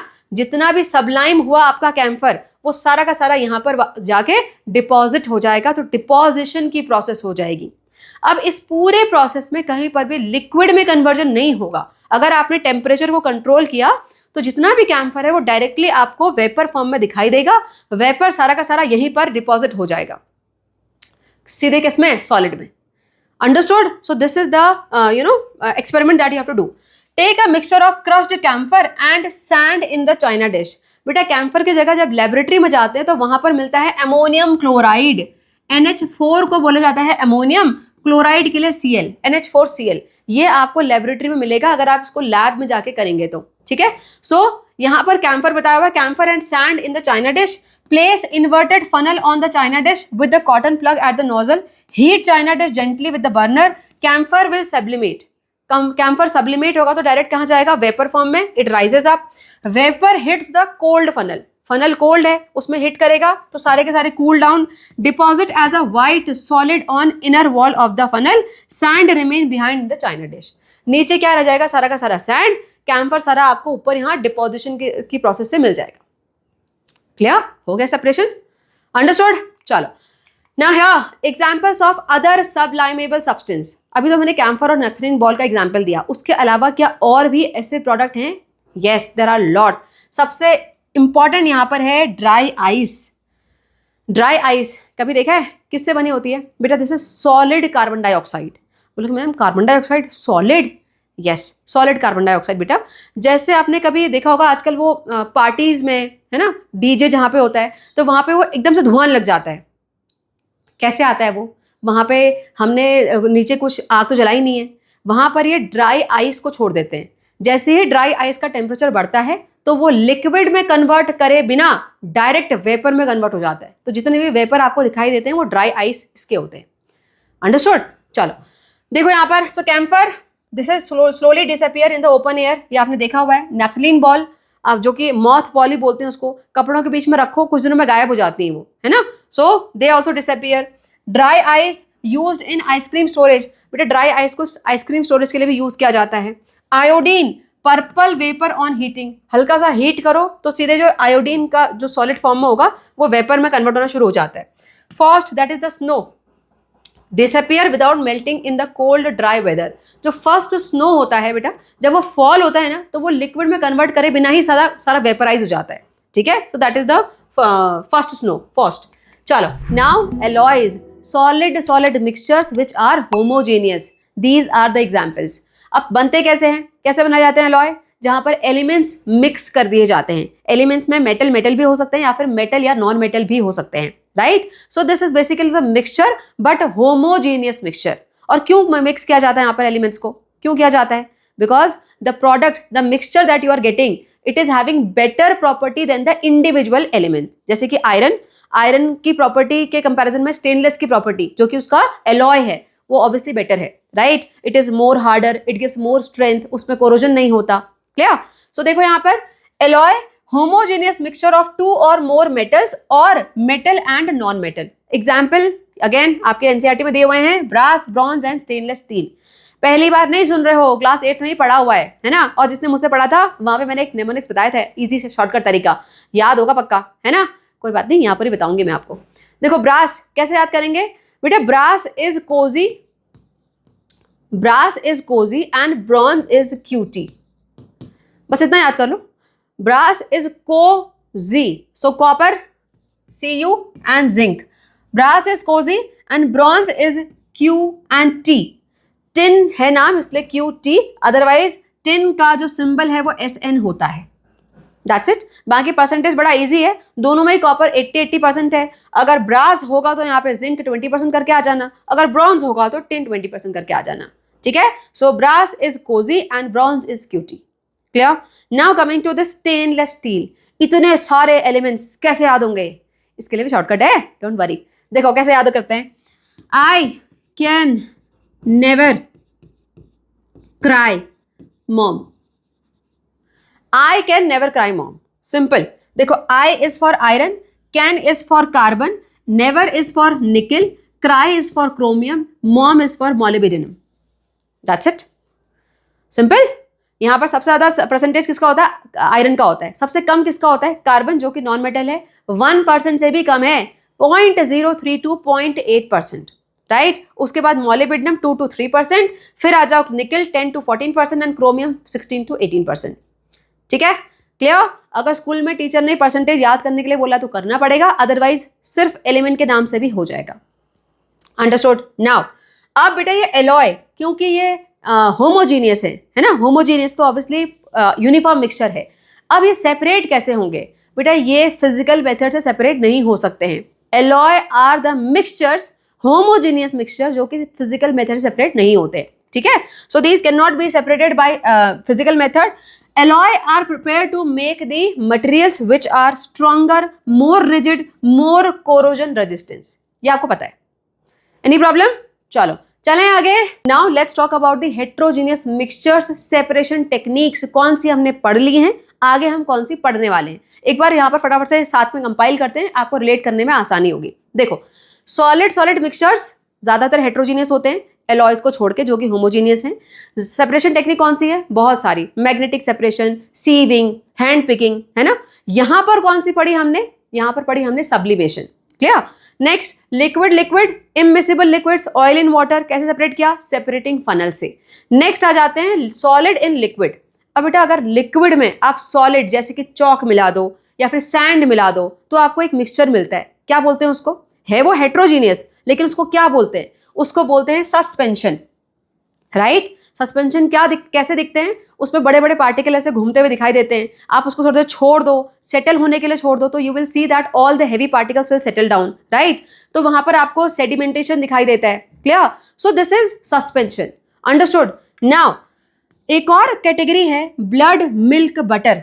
ये भी हेट्रोजीनियस मिक्सचर हैं, लेकिन ये बिल्कुल भी मड वाटर से रिजेंबल तो नहीं करते, है ना। अगर आप मड वाटर को अनडिस्टर्ब थोड़ी देर छोड़ दो तो मड सारा नीचे बैठ जाता है, तो आपको सेपरेट लेयर दिखाई देती है, वहां पे नॉन यूनिफॉर्मिटी होती है। Any problem? लेकिन अगर मिल्क को आप ऐसी रख दो, जब तक वो मिल्क है, जब तक उसकी कर्डलिंग नहीं हो रही, वो कर्ड में टर्न नहीं होगा, तब तक उसमें कोई भी सेपरेशन नहीं होता। ऐसा नहीं होता कि आपको 2 घंटे बाद पानी ऊपर दिख रहा है और सारा फैट पार्टिकल नीचे दिख रहे हैं, ऐसा तो नहीं होता, है ना। वहां पर हमको देखने में नेकेड आई से लगता है कि पूरा यूनिफॉर्म मिक्सचर है ना। तो हम उसको किस कैटेगरी में डालें? ये सस्पेंशन की कैटेगरी में आएगा या फिर सॉल्यूशन की कैटेगरी में आएगा? बेटा ये एक्चुअली आते हैं कोलॉइड्स की कैटेगरी में। ठीक है, कोलॉइड्स की कैटेगरी में। अब आगे जाके हम इन तीनों का डिफरेंस समझेंगे, लेकिन इसके आगे हम अभी सेपरेशन पे जाने वाले हैं ब्लड के। ठीक है, तो इसलिए मैंने आपको यहां पर बता दिया, राइट। अब कोलॉइड की कैटेगरी में आ रहे हैं ब्लड, मिल्क। इसके अलावा कुछ और भी कोलॉइड्स होते हैं क्या? बहुत सारे होते हैं बेटा। देखो, अगर सॉलिड डाल दो गैस में, अब देखो गैस में अगर गैस है, जैसे कि अगर सपोज हमारा जो सराउंडिंग में एयर है, that is mixture of gases, that is homogeneous mixture, right. लेकिन अगर गैस में सॉलिड डाल दो, जैसे कि स्मोक जो प्रोड्यूस होता है, उसमें क्या होता है? उसमें बहुत सारी गैसेस होती हैं और कार्बन के अनबर्न्ड पार्टिकल होते हैं, right. That is colloid, right, that comes under the colloid category. इसके अलावा फॉग में क्या है? सारी गैस और उसमें छोटे छोटे लिक्विड के पार्टिकल्स पूरे सस्पेंडेड रहते हैं। Got it? So that is also colloid. ठीक है, अभी कोलॉइड में और भी एग्जाम्पल देखेंगे आगे जाके। यहां पर दिस इज सॉलिड वाला मिक्सचर मैंने एग्जाम्पल बताया था, ये क्या है? अब क्या है ये? कोलॉइड। ठीक है, दिस इज स्मोक। चलो चलते हैं आगे। Now let's talk about suspension. First of all ये सस्पेंशन है, पता है आपको। नाउ यहाँ पे क्या होता है? It is a heterogeneous mixture in which solid particles do not dissolve but remain suspended in the medium. ये अभी सस्पेंडेड है, लेकिन अगर इसको छोड़ देंगे थोड़ी देर के लिए तो ये नीचे सेटल हो जाएंगे। ठीक है, एग्जाम्पल क्या है? Muddy water, sawdust in water, tea leaves in water, chalk powder in water, ये सारे इसके एग्जाम्पल है। क्लियर? नाउ यहाँ पर प्रॉपर्टीज क्या है सस्पेंशन की? What are the properties? Particles are visible to naked eyes, हमको नॉर्मल आई से दिखाई देते हैं। ये particles are larger than 1000 nm in diameter. This is important बेटा। सस्पेंशन में जो ये पार्टिकल्स दिख रहे हैं आपको, इनका साइज 1000 नैनोमीटर से ज्यादा होता है। अभी नैनोमीटर सुना है, पढ़ लिया आपने कहाँ पर? सेल चैप्टर में, है ना। नैनोमीटर, माइक्रोमीटर सब पढ़ा था वहां पर। सो इनका साइज 1000 नैनोमीटर से ज्यादा होना चाहिए। ठीक है, particle settle down when left undisturbed. अब पार्टिकल का साइज बड़ा है तो ऑब्वियसली वो धीरे धीरे सेटल हो जाते हैं अगर हम उसको डिस्टर्ब नहीं करेंगे तो, ठीक है। Can be separated by filtration, अगर हम फिल्टर पेपर लगा के इसको फिल्टर करना चाहें तो और आराम से इसको सेपरेट कर सकते हैं पार्टिकल्स को, राइट। Now they show Tyndall effect, Tyndall effect आगे पढ़ेंगे हम। Particles are larger than the solution particle, बेटा these particles are larger than the particles of solution. Obviously यहाँ पर पार्टिकल दिखाई दे रहे हैं, दिखाई क्यों दे रहे हैं? क्योंकि साइज बड़ा है। सॉल्यूशन में हमको पार्टिकल्स दिखाई देते हैं क्या? नहीं दिखाई देते। क्यों नहीं दिखाई देते? क्योंकि सॉल्यूशन कब बनता है? जब सॉल्यूट के पार्टिकल अपने कॉन्स्टिट्यूएंट पार्टिकल वाली साइज में आ जाए, राइट। जब वो कॉन्स्टेंट पार्टिकल साइज में आते हैं तब वो सॉल्वेंट के बीच का जाके स्पेस लेते हैं, ठीक है। तो वहां पर साइज कितना होता है बेटा? वहां पर साइज होता है लेस देन 1 nm। सॉल्यूट का जो सॉल्यूशन है उसमें सॉल्यूट का जो साइज होगा वो लेस देन 1 nm होता है। यहां पर देखो more than 1000 nm। Clear? Understood this much? Now बेटा ये जो हेट्रोजीनियस मिक्सचर, ये सस्पेंशन आपको दिख रहा है, मान लो इसको हमने सेटल होने के लिए छोड़ दिया, है ना। तो सेटल होने के लिए छोड़ दिया तो ये मतलब सेडिमेंटेशन के लिए छोड़ दिया, तो जितने भी हैवी पार्टिकल है सारे नीचे बैठ जाएंगे। तो नीचे बैठने के बाद आपको लेयर दिखाई देती है, लेकिन क्या ऊपर वाला पानी बिल्कुल क्लीन हो जाता है? बिल्कुल क्लीन ट्रांसपेरेंट दिखाई देता है क्या? नो, तब भी वो मडी रहता है ना। अब इसको मान लो आपने फिल्टर भी कर लिया, फिल्टर करने के बाद जो फिल्ट्रेट मिलता है क्या वो क्लीन होता है? क्या वो बिल्कुल 100% बिल्कुल प्योर वाटर हो जाता है? ऑफ कोर्स नॉट, क्योंकि वहां पर भी कुछ पार्टिकल रह जाते हैं, राइट। अब वो ऐसे पार्टिकल होते हैं वो जो कि नीचे नहीं बैठ सकते, उनका साइज इतना नहीं होता कि वो नीचे बैठ सके, वो वाटर में ही सस्पेंडेड घूम रहे होते हैं। Am I clear? तो ऐसे में हम कौन सी सेपरेशन टेक्निक यहाँ पे यूज करेंगे वो हम अब पढ़ने जा रहे हैं, ठीक है। So first method here is centrifugation. क्या मेथड है? सेंट्रीफ्यूगेशन। सेंट्रीफ्यूगेशन मेथड में क्या होता है? When any object is moving in a circular path, है ना, ऐसा गोल गोल अगर सर्कुलर पाथ में घूम रहा है तो एक फोर्स उसको हमेशा बाहर की तरफ ड्रैग करता है। आपने कभी वो खेला, किसी फ्रेंड के साथ हाथ पकड़ के ऐसे घूमते हैं, उसको कुछ बोलते हैं, यहाँ बुक में दिया भी हुआ है, I am forgetting its name. Okay, that is a game, right. दो two friends play together like this. लेकिन जब भी हम ऐसे राउंड राउंड घूमते हैं तो हमेशा हाथ छोड़ते ही हम दूर जाके गिरते हैं। क्यों गिरे दूर जाके? क्योंकि एक आउटवर्ड फोर्स था जो कि कंटिन्यूअसली लग रहा था। जैसे ही सेंटर वाला फोर्स गया, आउटवर्ड फोर्स ने बाहर को फेंक दिया। Am I clear? So this is centrifugation. Have a look here. यहाँ पर a process of spinning a mixture at high speed in a tube, right? Based on this principle of this is based on the principle of centrifugal force. What is centrifugal force? The force which apply on a object which is moving in a circular path and it is always pushes the object outwards. बाहर को वो फेंकता है. So centrifugal force, outward force acting on a body moving in a circular motion. Am I clear? Now this is centrifugal machine. Centrifugal machine क्या है यहाँ पर? इसमें बेटा ये ब्लड सैंपल दिख रहे हैं आपको, ये ब्लड सैंपल ट्यूब डाली जाती है। जैसे इसको बंद करते हैं और चलाते हैं, चलाते ही ये जो ट्यूब है वो ऐसे हॉरिजॉन्टल हो जाती है ना। अभी आपको वर्टिकल टाइप दिख रही है, स्लांटिंग में दिख रही है। जैसे ये मशीन चलेगी तो ऐसे करके हॉरिजॉन्टल हो जाती है। हॉरिजॉन्टल होके फिर ये घूम रही है, continuously they are spinning. Now when they are spinning, centrifugal force is applying. Now centrifugal force is dependent on mass. जिसका जितना ज्यादा मास होगा उस पे फोर्स उतना ज्यादा लगेगा, है ना, उसको उतना आउटवर्ड पुश मिलेगा। क्लियर? अब बेटा यहाँ पर ब्लड में जो भी कंपोनेंट होते हैं, आरबीसी है, डब्ल्यूबीसी है, प्लाज्मा है, सबका अपना अलग अलग वेट है। क्लियर? तो सेंट्रीफ्यूगल फोर्स की वजह से क्या होता है, ये सारे कंपोनेंट अलग अलग हो जाते हैं। बेस में सबसे बाहर की तरफ ट्यूब में, क्योंकि हॉरिजॉन्टल हो रहा है तो ये कोने में जो कि बाहर की तरफ है बेस में, वहां पर क्या जाएगा? सबसे हैवी वाले पार्टिकल जो कि आरबीसी है। उसके बाद नेक्स्ट बन जाएगा आपका डब्ल्यूबीसी, फिर प्लाज्मा, तो लेयरिंग हो जाती है। Am I clear?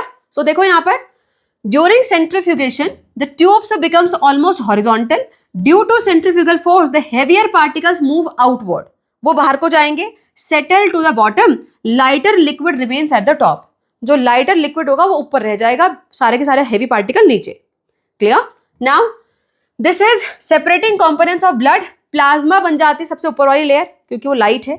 उसके बाद platelets and white blood cells, middle वाली लेयर, और सबसे नीचे क्या बना आपका? WBCs जो कि हैवी थे, सबसे पीछे चले गए। Used in chemical industries used to detect the disease like malaria and anaemia.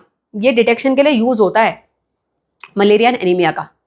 Clear? So this is centrifugation. Moving ahead, now here bridging science and society.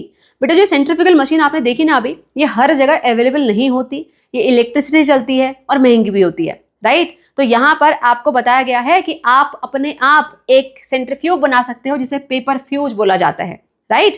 This is the manual hand powered device. क्या है ये?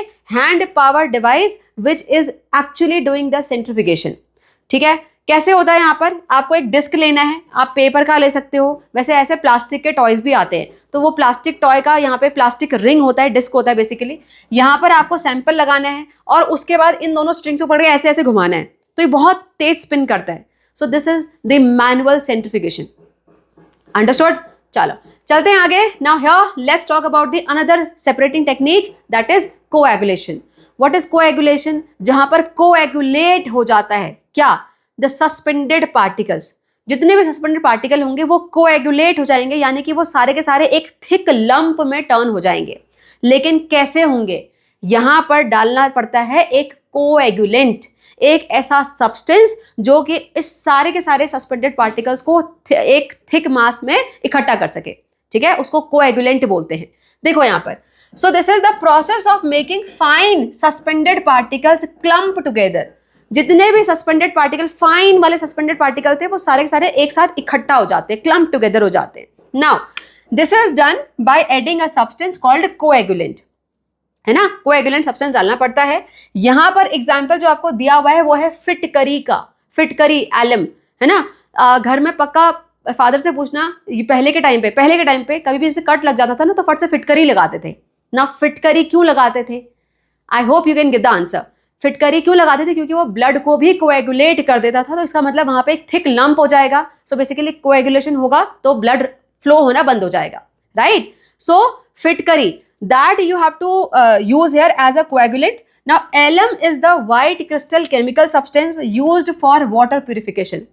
अभी massive scale पे जो ये फिटकरी है, जिसको कि हम एलम भी बोलते हैं, इसका यूज होता है फॉर वाटर प्यूरिफिकेशन। ठीक है? कैसे होता है? आपको यहाँ पर एक suppose let's say dirty water का सैंपल लेना है, जिसमें कि सारे के सारे हैवी पार्टिकल ऑलरेडी सेडिमेंटेड हो चुके हैं, है ना? जितने भी सस्पेंशन वाले हैवी पार्टिकल थे वो सारे बैठ चुके हैं। अब ये पानी सिर्फ वो डर्टी वाला वाटर रह गया है, जो कि क्लीन ही नहीं होता। क्यों? क्योंकि पार्टिकल अब नीचे सेटल नहीं हो रहे, वो सस्पेंडेड है through out the solution, through out this mixture. ठीक है? अब हमने डाला इसमें फिटकरी यानी एलम। एलम क्या करेगा? सारे के सारे सस्पेंडेड, फाइन सस्पेंडेड पार्टिकल को कोएगुलेट करके एक लंप बना देगा इस टाइप का, राइट? तो अगर ये लंप बना देगा तो ये फिल्ट्रेशन से आराम से रिमूव हो सकता है एंड नीचे आपको क्या मिलेगा? Clean water.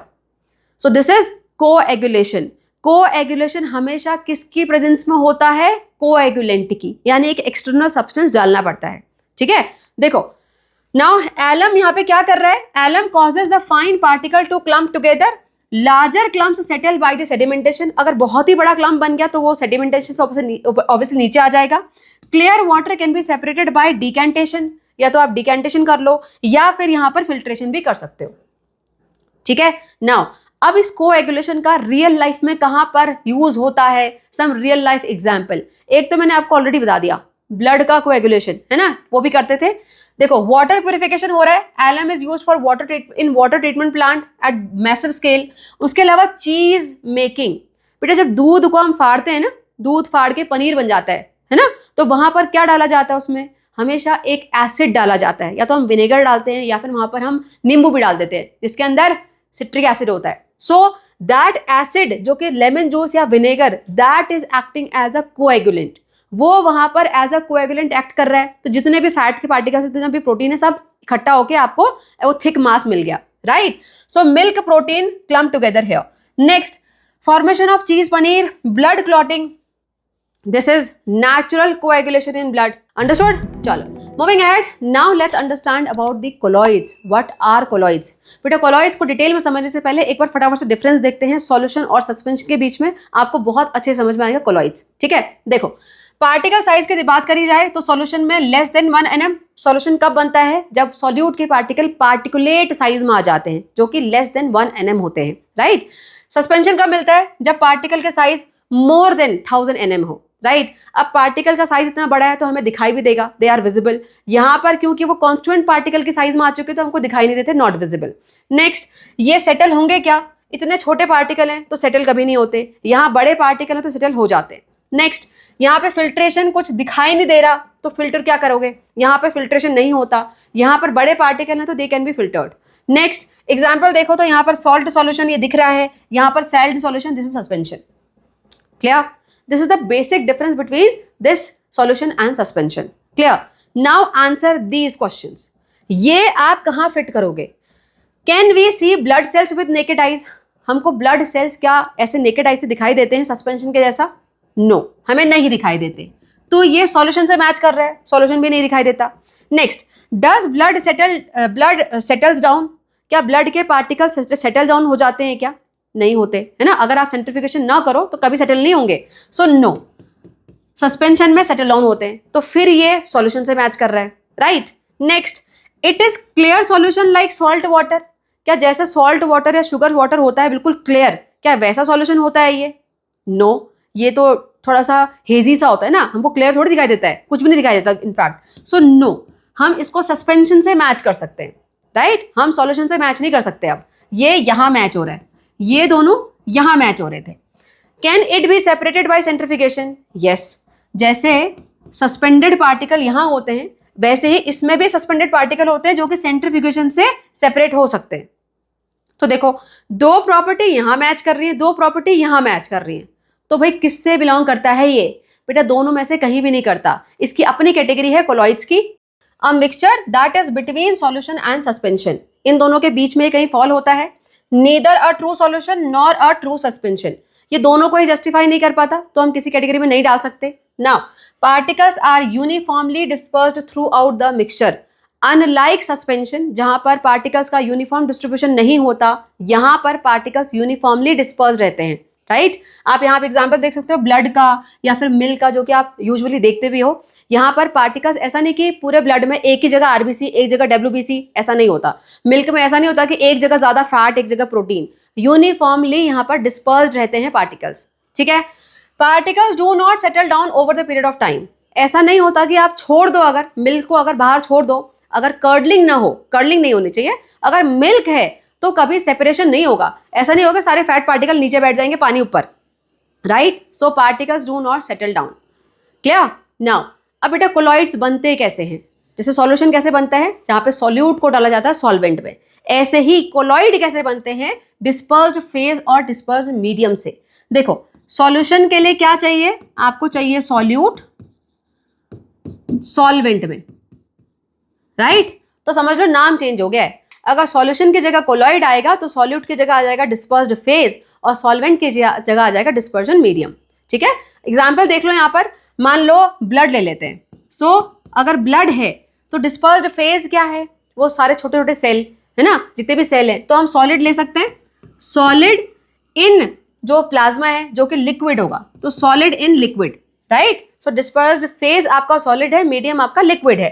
अगर आप मिल्क ले लो तो मिल्क में जो फैट पार्टिकल है, बेटा फैट क्या होता है, ऑयल बेसिकली, है ना, तो हम उसको लिक्विड ले सकते हैं, और जो बेस है वो भी तो लिक्विड ही है, वाटर, है ना, सो यहाँ पर भी लिक्विड।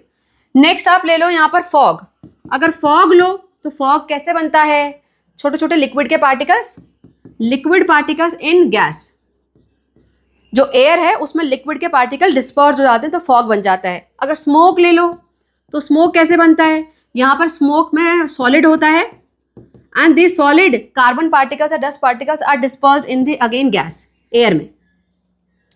अंडरस्टूड। सो डिपेंडिंग कि क्या आपका फेज है, क्या आपका मीडियम है, आपको अलग अलग टाइप के कोलॉइड मिल जाते हैं। क्लियर। अब इनमें से एक कोलॉइड आपका डिटेल में दिया हुआ है, दैट इज इमल्शन। इसको फटाफट से देख लेते हैं। इमल्शन क्या होते हैं, colloids where both the dispersed phase and dispersion medium are liquids. dispersed phase भी liquid, dispersion medium भी liquid। अभी हमने एग्जाम्पल देखा भी था, क्या था, क्या था, that is milk, है ना। सो बेटा यहाँ पर मिल्क में क्या देखा हमने, ऑयल यानी फैट, जो फैट था वो वाटर में डिजोल्व था, राइट। तो ये इमल्शन दो टाइप के हो सकते हैं। फर्स्ट, ऑयल इन वाटर, मतलब ऑयल थोड़ी क्वांटिटी में है सो डिस्पर्स्ड फेज है, और वाटर ज्यादा क्वांटिटी में है तो डिस्पर्जन मीडियम हो गया, राइट। एग्जाम्पल आपका मिल्क है या फिर वैनिशिंग क्रीम। वैनिशिंग क्रीम क्या होते हैं? एक टाइप का मॉइस्चराइजर। सो मॉइस्चराइजर में भी यही वाला इमल्शन हो सकता है, ठीक है, जहां पर थोड़ा सा ऑयल मींस डिस्पर्स्ड फेज, बहुत सारे लिक्विड यानी वाटर में डिस्पर्स्ड रहता है, ठीक है। Next, water in oil emulsion. अब ऑयल ज्यादा तो डिस्पर्जन मीडियम आपका ऑयल हो जाएगा, डिस्पर्स्ड फेज जो कि कम है वो आपका वाटर हो जाएगा। एग्जाम्पल क्या है इसके? बेटा बटर, जहां पर इतना सारा बटर, हम इतना बटर खा लिया, इतना फैट खा लिया बोलते हैं। क्यों बोलते हैं? क्योंकि वहां पर बहुत सारा ऑयल है। तो मीडियम आपका क्या है? ऑयल, वहां पर थोड़े बहुत वाटर के पार्टिकल डिस्पर्स फेज में रहते हैं। उसके अलावा बॉडी लोशन, कोल्ड क्रीम, इन सब जगहों पे ज्यादा क्या है? ऑयल, फैट, ठीक है। चलो, here emulsifying agents stabilizes the emulsion like protein in milk and butter act as a emulsifying agent। बेटा जो ये emulsions बनते हैं, क्योंकि यूजुअली क्या होता है, ऑयल सेपरेट हो जाता है लिक्विड से, वाटर से, है ना। अब यहाँ देखो ऑयल वाटर कॉम्बिनेशन है तो ऑयल को सेपरेट हो जाना चाहिए, एक अलग लेयर बन जानी चाहिए, लेकिन वो बच जाता है, वो नहीं होता। क्यों नहीं होता? क्योंकि यहाँ पर इमल्सिफाइंग एजेंट होते हैं जो कि इमल्शन को स्टेबलाइज करके रखते हैं, ठीक है। यहाँ पर प्रोटीन जो कि मिल्क में होता है वो एज अ इमल्सिफाइंग एजेंट काम करता है, ठीक है। ये just extra information for you. चलो, now going for the Tyndall effect. मैंने बताया था ये एक्टिविटी हम लास्ट में करेंगे। क्यों करेंगे? क्योंकि बेटा टिंडल इफेक्ट पढ़ने से पहले आपको इनकी बेसिक इंफॉर्मेशन होनी चाहिए, that what is the difference between solution, colloid and suspension. अब देखते हैं, ठीक है। यहां पर एक एक्टिविटी है जहां पर आपको लेजर लाइट फॉल करवानी है तीनों सॉल्यूशन में। ये नॉर्मल सॉल्ट सॉल्यूशन है, दिस इज नॉर्मल वाटर, इसमें हम मिल्क डालेंगे तो इसको हम कोलॉइड बनाएंगे, और ये तो आपको दिख ही रहा है, दिस इज सस्पेंशन, ठीक है। देखो फर्स्ट यहां पर लेजर लाइट लगाई। अब देखो ये लेजर लाइट यहां से यहां पास हो रही है, लेकिन बीच का पाथ दिखाई दे रहा है क्या? पाथ नहीं दिखाई दे रहा है ना। तो सॉल्यूशन में लाइट का पाथ विजिबल नहीं होता। क्लियर? आ जाओ कोलॉइड में।